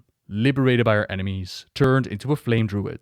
They caused quite a bit of trouble, but nothing that we couldn't fix. There was even time for another wedding, Thrall and Agra this time, a wedding that was attended to by Tyrande. And then the Aspects, they finished what they started.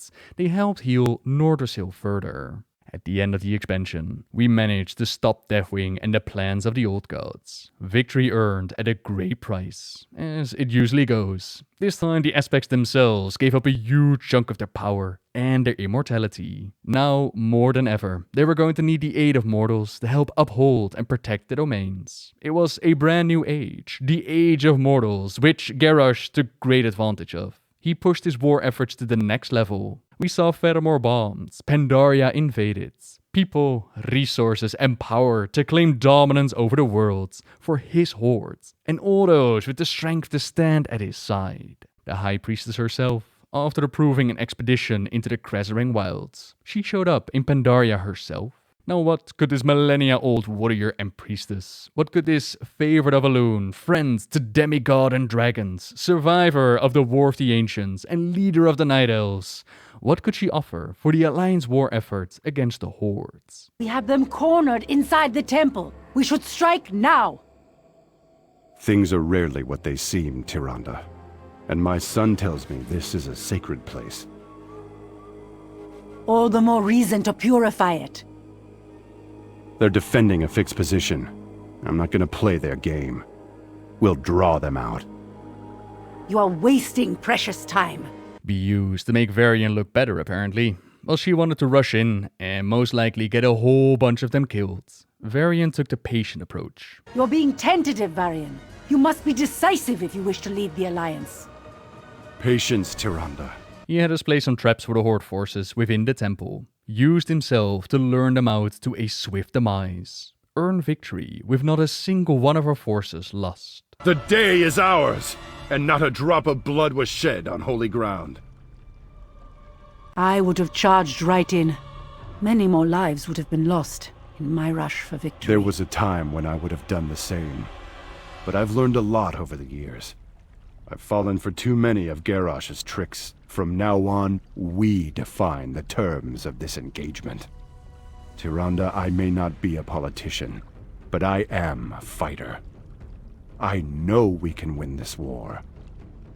We need to stand together. You have to trust me. Know that I will do the right thing. If we act as one, we cannot fail. I see that now. Our strength is yours to command, High King. May this be the first of many victories. Despite being the one that followed the vision of Elune and pushing towards getting Varian to be the High King. For some reason, they portray her here as not fully trusting Varian. Either way, the war in Pandaria it continued, coming together at the Siege of Orgrimmar. Not everyone amongst the Horde is down with what the War Chief is doing, and a rebellion is formed. The Alliance assists with kicking Garrosh out of the mantle of War Chief. Now, they don't immediately take his life. Instead, they place him on trial to answer for his crimes. Tyrande is appointed to be the accuser, while Bane Bloodhoof speaks for his defense. Ultimately, this trial didn't matter much, as Garrosh, he was set free by the bronze dragon Kairos Dormu, taken over into a whole different reality. That's where he formed his Iron Horde, the dark portal turned red, and heroes stepped through to save the day yet again. On this alternate Draenor, they were able to liberate the planet, but the events of Warlords echoed on into the next expansion, back onto our Azeroth. Hello everyone! Last time, we covered the story of Tyrande, from Classic all the way to the start of Legion. And today, we're gonna be wrapping up her story so far. I really hope that I've been able to show that Tyrande in the books and from Warcraft III, that she's kind of a badass. She is very much favored by Elune, which allowed her to rise to the rank of High Priestess so very quickly. While other priests had failed, she had succeeded. Elune clearly favors her, not even willing to let her step into danger when Tyrande unknowingly asked for it.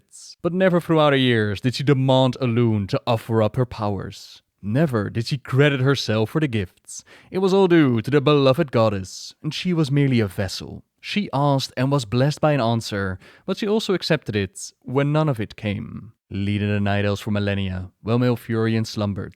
It can't have been easy, and she has helped save the world more than once. The power couple of Stormrage and Whisperwind, when these two work together, well, they've accomplished some insane things. While at the same time, she doesn't just go along with whatever he tells her to do. Only the goddess may forbid me anything. Sadly though, that character design doesn't flow over well into World of Warcraft. She shows up here and there and offers aid for situations. But then, when she does get a moment to shine, we get dialogue like, "Hush, Tyrande." Or make other characters look better, like, "Patience, Tyrande." Which is, in my opinion, just a real shame. So yeah, we left the story at the Expansion Legion, where the Burning Legion, it tried to take another bite out of Azeroth, the biggest Legion assault the world had ever seen. Illidan Stormrage also made a return, and he was right back in Warcraft III. That really was the last moments that the trio saw each other. All really got connecting them during this expansion was a farewell message at the end. After Illidan finished his millennia-long mission of sacrificing it all to defeat the Legion, and then decided to stay behind at the seat of the Pantheon, where Sargeras was imprisoned. I sense a sorcerer's touch upon this crystal. Tyrande, long ago, you trusted me enough to defy Malfurion's wishes and free me from my prison. But over time, that faith was lost. And like my brother, you came to believe that the choices I made had driven me to darkness. Know that every path I took led toward a single purpose, saving our world. I could abide no half measures, no compromise. At those times when I faced doubt, I held true to one constant. One anchor. You. You have always embodied the best of Azeroth, Tyrande. Your faith, your devotion. Through the darkest times, my belief in you never wavered. My fate, my duty, are now clear to me. I leave Azeroth's defense to you and to my brother. Take care of him, Tyrande. Though at times I wished your heart had made a different choice. In the end, I know it made the right one.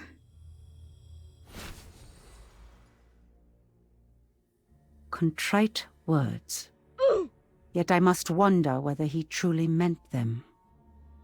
After Illidan faced defeat atop the Black Temple, I tried to let go of my feelings, my distrust and bitterness. When I learned that he was alive, leading the fight against the Legion on the Broken Shore, I could not bring myself to speak to him. The time for talk has passed. Seems he has a duty to fulfill. As do we. Let us be about it, champion. A bit harsh to be sure, but then again, quite a bit of history there, and who knows what the reaction might be in the future, if and when Illidan returns. Instead, the major story that they gave Tyrande in Legion, well, there were two to be fair. One was all about the Emerald Nightmare. Pretty much a repeat of the events from the novel Stormrage, that which we covered last week. They're now shown in-game for all to see. Well, Malfurion and Tyrande, they've been able to push the nightmare back all the way to the Rift of Aln. Even back then, they knew that one day they were going to have to deal with these threats. It's within Azshara where this battle took place. Heroes, they needed to get their hands on the Tears of Elune, but in their way, there was Xavius the Nightmare Lord.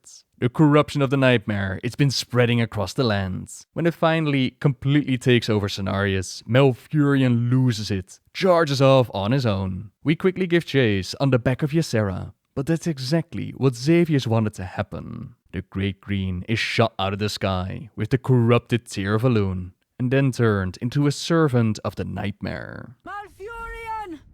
Where is my beloved? She saw him in a vision, and the High Priestess has come looking for her beloved. Together, we try to save Malfurion, pushing through the many tricks of the Nightmare Lords. Your beloved Malfurion awaits within. But what's this? Which Malfurion is real, and which is part of the nightmare?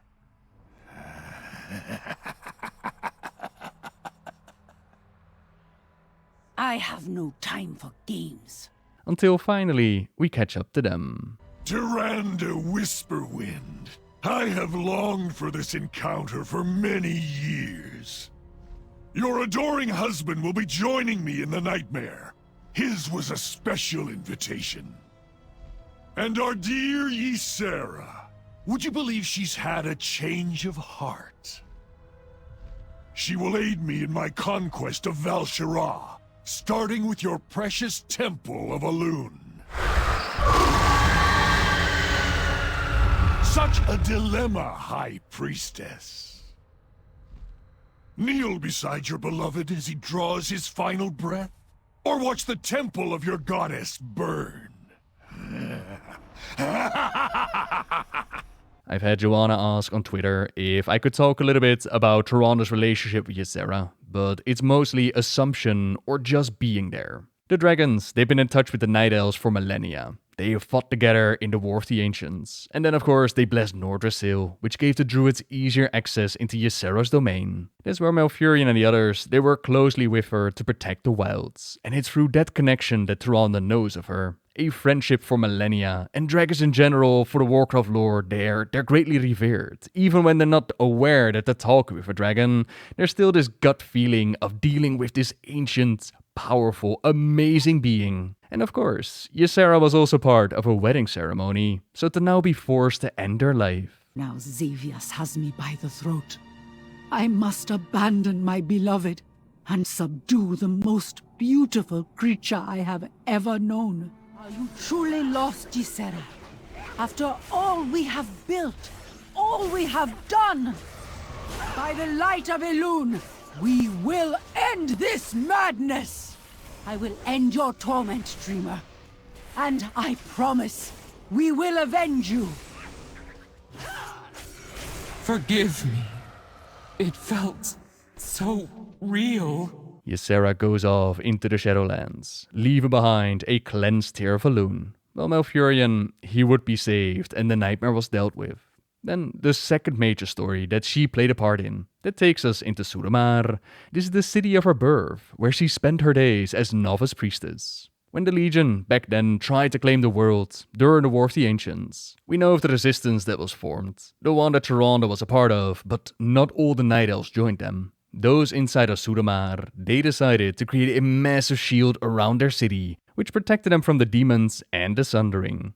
Over the centuries that followed, fueled by the source of power which is called the Nightwell, these Night Elves slowly but surely evolved into the Nightborn. Now the Legion has returned, and their leader, Grand Magistrix Alicent, she believes it is best to lower their shield, give in to the Legion's demands for the sake of their people. Not all are down with that decision. A rebellion is formed, one that we got to join. Over time, we managed to fight our way towards the Nighthold, but not just heroes of Azeroth with the Order Halls backing them up. We also saw a union of the Elves, Night Elves, Blood Elves, High Elves, and the Nightborn. They came together to face the threat of Suramar. And despite it being thousands of years ago, Tyrande has not forgotten about the choices that the Nightborn made. Arcanist Thalyssra, I remember where your order stood in the War of the Ancients. How do we know you won't betray us and become the next Elisand, the next Azshara? We do not intend to be slaves to the Nightwell. We seek to drive the Legion from Suramar and put an end to Elisand's oppression. The Kaldori will fight to see the Legion defeated and the Nightwell destroyed. Beyond that, we shall see where Elun's wisdom guides us. And while the Union of Elves, the heroes of Azeroth and our forces were able to secure victory within the Nighthold, this little interaction right here, as well as feeling more of a kinship with the Blood Elves, it would ultimately push the Nightborn into becoming allies with the Hordes. A Horde that is now under the leadership of War Chief Sylvanas Windrunner. And they promised she was going to make Garrosh look like an amateur. We now know that she was in league with the Jailer. So the overall goal, it was just sending as many souls to the Shadowlands as she could. Back then, it was sold under the idea of taking care of the Alliance, taking care of the Horde's enemy, before their fragile peace crumbled again, and the Alliance might take them out instead. So it was that the Horde marched into Elven lands, with the goal of taking out one of their leaders and holding Teldrassil hostage. That way, the Alliance couldn't retaliate, and despite the best efforts, the Elves were unable to hold the line. They were making plans, evacuating the Tree portals. They were making ready for an occupation. Tyrande told those that were forced to stay behind that she and Malfurion would do all they can so that as many of them as possible would be safe. For those who must remain, do not fear. If Teldrassil does fall to the Hordes, the Alliance will come hard on their heels. We have friends, and we have our will. We are Kaldori. And when the Banshee Queen had all that she wanted on a silver plate, meaning the Archdruid in front of her, struck down with a dishonorable blow by Sourfang, she then made the odd choice of not taking a kill right here. Instead, she passed it on to the Orc, for some reason, and the High Overlords simply couldn't do it. You have led your horde in service of death. You will regret this day. Malfurion, no! You did not kill him, Orc. Why?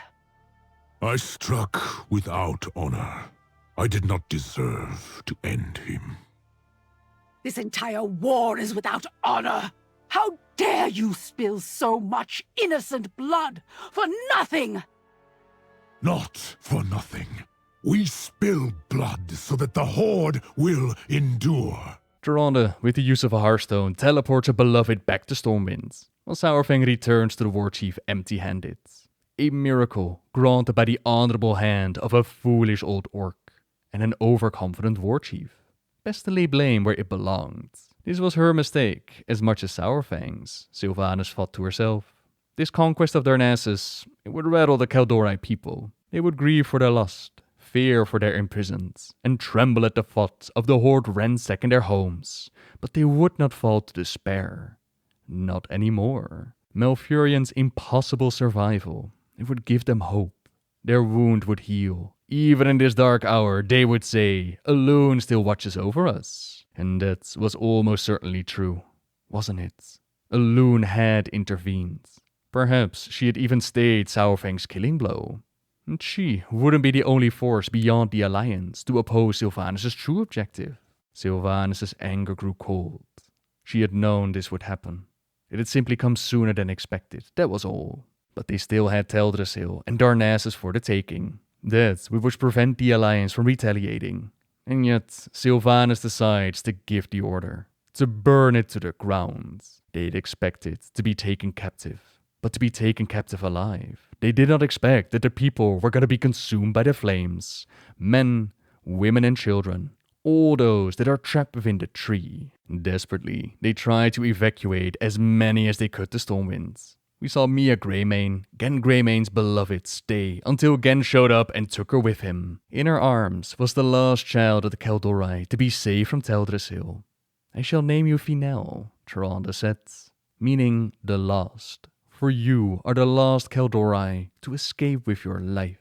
The World Tree was more than a city. It was an entire land, home to countless innocents. How many Night Elves were elsewhere in Azeroth? Far too few.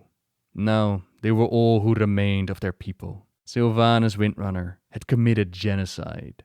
And so, kicks off the expansion Battle for Azeroth. And through it, we repeatedly hear the Night Elves being pissed off at their goddess Elune for not doing more. Some even believing that she abandoned them. This has also raised quite a bit of discussion within the community. Could Elune have done something more here? And considering it's a fantasy story, the options are definitely there.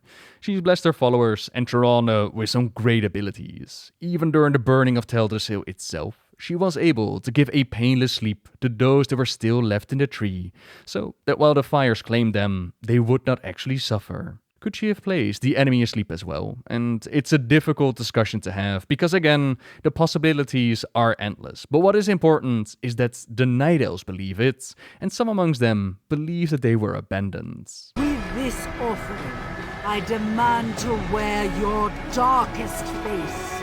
For our Tyrande, she was done playing nice priestess. No longer would she ask and say thanks for the blessings received. Now she demanded Elune to empower her, to make her the instrument of her vengeance. An incredibly dangerous but powerful ritual, yet nothing would stand in the way of claiming revenge. It turned her into the legendary Night Warrior. With it, they managed to kick the Horde out of their lands, take down one of Sylvanas' Valkyr. While the story and the war continued, we eventually dealt with none other than Queen Azshara and the old god N'Zoth. Considering how much of an impact this has had on the life of Tyrande, it would have been really cool to see her play some part in it. Instead, they decided to give Chandris a tiny role. Then, as it was with Garrosh, even the Horde turned on their war chief, and the world made ready for Siege of Orgrimmar 2.0. That wouldn't exactly play out though, as the Banshee Queen just abandoned them all. An armistice is signed. Alliance and Horde learning the same old lesson, that working together makes them stronger, and peace, it might be the answer. Not for Tyrande though. Not as long as the Banshee Queen still lives. She will have her vengeance, or she'll die trying. And she's not the only one that wants to see the Banshee Queen pay. But getting to Sylvanas is quite difficult. On top of that, things in the afterlife, they seem to be a bit wonky, so Thrall wants to have a chat with the Night Elves, find out what they know, find out if they could smooth over relations, and he's actually welcome to come on over to Nordrassil, where the Night Elves are now hanging out, but only under one condition: he must bring what is owed. What possible balm could he offer to soothe a wound so impossibly deep? Well, our boy Goel offers a sincere apology of the Hordes, which obviously, it does nothing. Tyrande stays silent, while Chandris is open to the idea of working together again, with Maiev being completely against it. Malfurion thinks that this was all too soon, but then Tyrande breaks her silence. When you have watched the bodies of 1,000 Kel'Dorai burned and broken, when you have fallen to your knees and kissed the feet of 1,000 mourning souls, when you look into their eyes and tell them, our Horde has changed, and they believe you, only then will I accept your apology and treat you as my equal. How many orphans did your Horde create that day? Those children will grow. They will wake each morning tasting ash, and one day they will come for you. Oh, they will come for you, and they will make you taste that same ash, and then you will know their justice. Realizing that it was time to go, Thrall told her, "I will bring you what is owed then. I will not bring you words or promises. I will bring you the head of Sylvanas Windrunner." The faintest trace of a smile appeared on Tyrande Whisperwind's face. "Do it then, or never seek to speak with me again. Vengeance is all that she has on her minds." They were able to bring her Syrah Moonwarden. Not what was owed, but at least it was a start, as the head of Sylvanas is still firmly on her body. She has been able to rip apart the Helmet of Domination, shatter the veil between this world and the next. Several of her dark agents have swooped down and kidnapped Thrall, Jaina, Bane, and Anduin. They also tried to take Tyrande, but the Night Warrior was too much to handle. And when Nephanos was having a ball on the Plaguelands, heroes were trying to take him on. It was the Night Warrior that ultimately got a revenge. Where is she? With him, of course. In the darkest place. Along with every soul burned to ash in your precious tree. Where is she? Go on. Kill me. You'll send me right to my lady. Beyond the veil, she's shattered. Oh, Tyrande. High Priestess. Night Warrior. Completely powerless to stop the coming.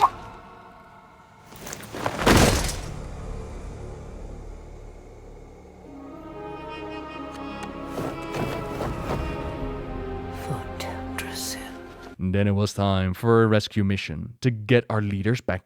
Heroes of the world would have to venture into the Shadowlands, into Hell, or the Maw itself to get them. Tyrande was told by Gen not to come with, but no one can forbid her anything anymore. She came with us on that everlasting quest of trying to claim revenge. We then ran into her again during the Night Fae Covenant campaign, where she scoured the halls of Torghast in search of the Banshee Queen. Pain! Suffering! No hope! The souls of the Kaldorei, twisted into that monstrosity! Destroy it! Oblivion would be a kinder fate. Failed us! Tyrande! The flames! Teldrassil! Sylvanas! No peace in death! Fire! Burn with us! Burn! Abandoned by Illidan! Priestess! Lies! Forgive us! There is no other way! The Banshee has won! All life consumed! Sylvanas will never win! This I vow! Avenge! Teldrassil! Avenge! Us! The Banshee will know your suffering 100-fold! All truths are revealed. Come with us. We can leave the darkness of the Maw behind and bring you back to the light. No, my hunt will not cease until every soul is saved, and the Banshee has answered for her crimes. This Maw Walker has the means to deliver our brothers and sisters from their torment. If that is true, then I entrust this sacred duty to you, child of Teldrassil. Save the souls of our people, while I claim vengeance upon the one who put them here. That's where she would remain. While the Night Fae, they managed to save some of the elves that burned at Teldrassil, bringing them back to Ardenweald. While the Maulwalkers worked on their covenants, empowered their forces to inevitably confront the Jailer and Sylvanas. The forces of darkness didn't sit still either. Anduin has been forced to serve, the boy king being the perfect tool to strike out. Bastion was first, and then they took on Ardenweald.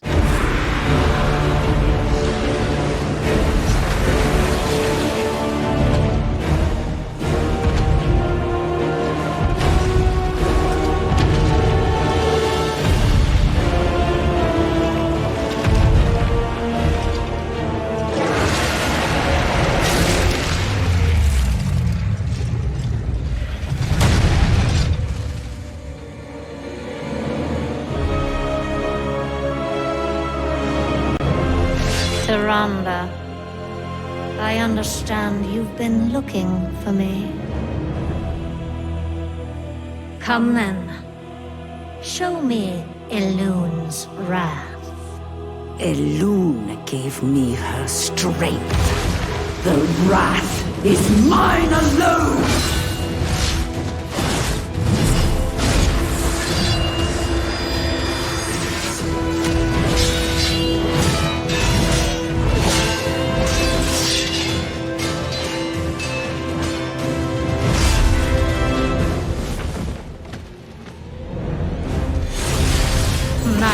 Warrior. I expected more. I will take your head, Banshee! Just like I took his! I thought you didn't know. Your master is keeping secrets from you!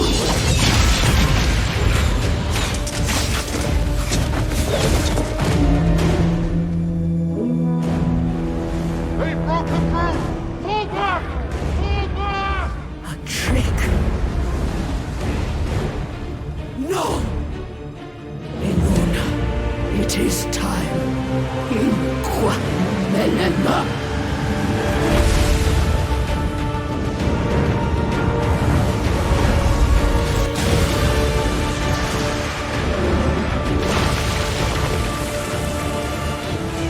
At last.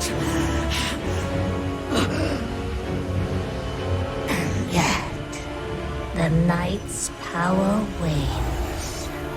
Once again, she denies you victory. Mother Moon, do not forsake me. End this!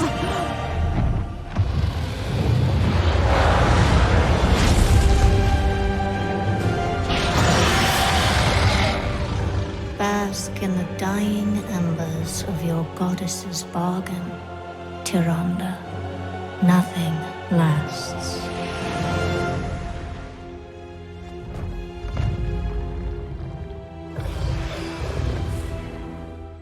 Tyrande, can you hear me? She was so close on getting that vengeance, desperately calling to Elun to finish it, and yet the powers of the Night Warrior slipped away at just the wrong time. We don't know if there's a big reason behind it. As it stands right now, it seems like her battery just ran out at the wrong moment. Azshara passed on into the Shadowlands, now bound to Ardenweald. She puts her old friend to sleep. The powers of the Night Warrior, they're consuming her, and we have met with Night Warriors of the past that were fully consumed. The Night Fae have been working really hard on gathering these souls in a desperate attempt to save Tyrande. Tyrnex, a Night Warrior of old. In life, they try to get rid of the Night Warrior's power by sharing it with their beloveds. And still, they died for their efforts. But perhaps if we gathered more of them, with all of her powers combined, Tyrande might have a shot. I remember this power. A double-edged sword. Seldom have I seen a mortal wield such rage. Elun! Incoming! Incoming! Chandras, maintain your hold on her! Mindo, please! You must calm yourself! Anu Dorini Ashka! Tyrande! Do not lose yourself to anger!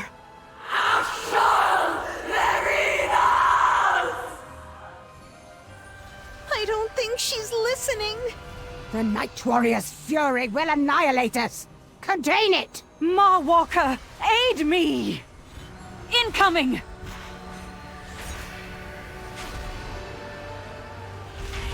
Her strength grows. It overwhelms her. Good!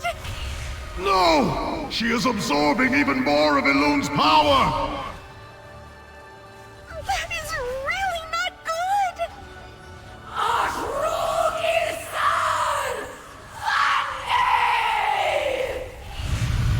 The force Tyrande wields threatens to consume her, and will leave this grove devastated.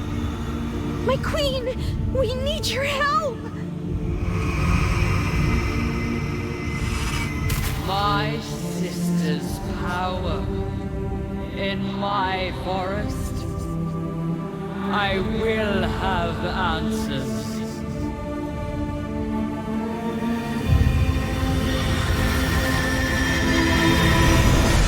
How dare you come here, sister? After our cries for aid went unheard, unanswered.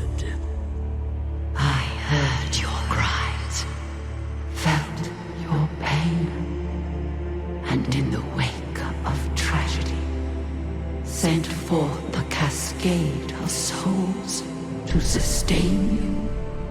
Oh, the great tree. All who perished there were claimed by the Maw. Then I have condemned my favored children.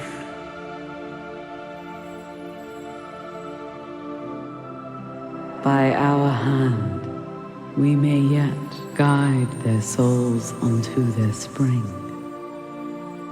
Starting with this one. Tyrande invoked me. She must choose. Vengeance or renewal.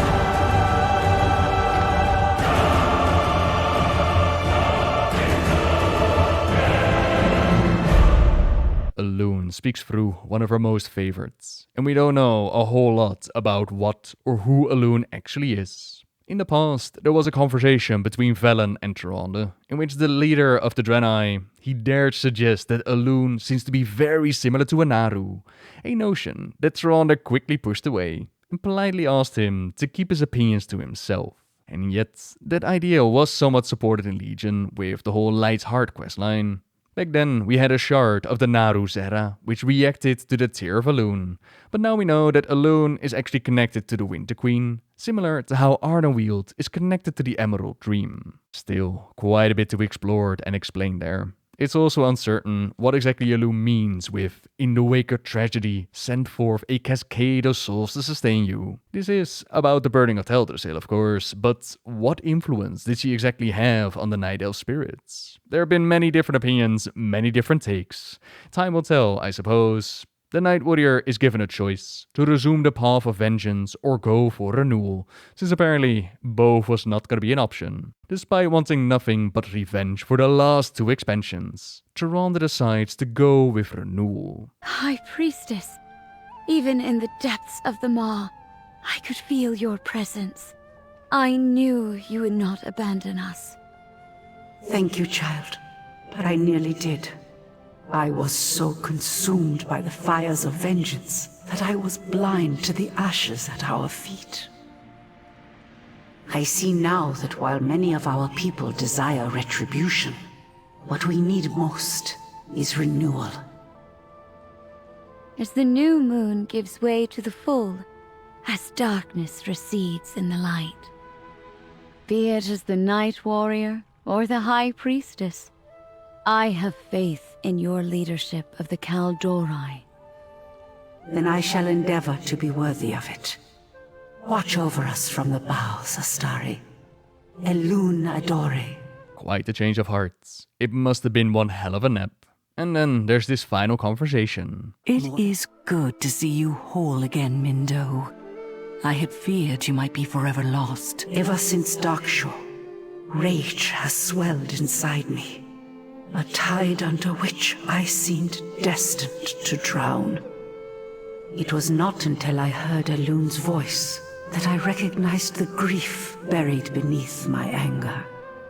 Sorrow intertwined with a deep sense of betrayal. When Teldrassil burned, I could not understand why the goddess did not intervene. Why she would allow so many to be lost. But I did not know of Ardenweald, of the duty and purpose that awaited the souls of our people. At least, before them all. Perhaps we can never truly know the ways of the gods, my daughter. But I believe Elun made a choice to aid her sister, not to cause us sorrow. The Winter Queen faced hard choices as well. She and Mother Moon are bound together in an eternal cycle. One of death and rebirth. A cycle the Kaldorei must now rejoin. No more looking to the past. It is time to embrace our future.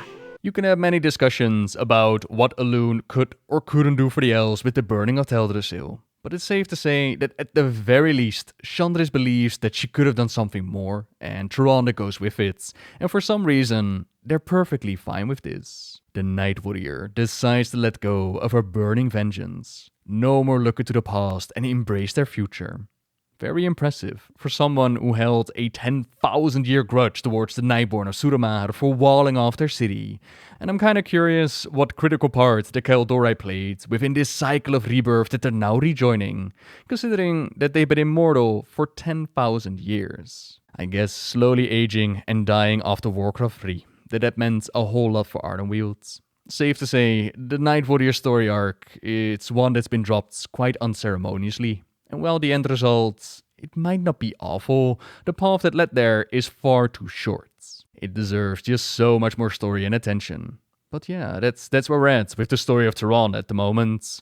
Now I would love to see a story arc diving into the domain of life. The domain of Elun and witness elves that have an actual, reasonable response to finding out that their goddess messed up. That their goddess actually sent their souls to torment in the maw while trying to send them over to her sister. Maybe a deep dive into what Elun actually tried to do. That's the direction they could take for Tyrande and the elves. We also got Sylvanas, who now has her soul returned, will most likely play a part in bringing down the jailer. Would Tyrande be able to hear her side of the story and then decide to work together? Well, yeah, it's not impossible. Seeing the drastic change in her mindsets, anything's possible right now. But who knows? Maybe this is where the story just ends for Tyrande within the Shadowlands. And then later on, we're gonna find out more about rebuilding their society amongst Nordrassil. Plenty of paths still left to go. Plenty of stories still left to tell. But for now, thank you very much for watching, everyone. Really hope you enjoyed this deep dive into the story of Tyrande. If you did, please leave a like, subscribe if you're new, and until next time, see ya!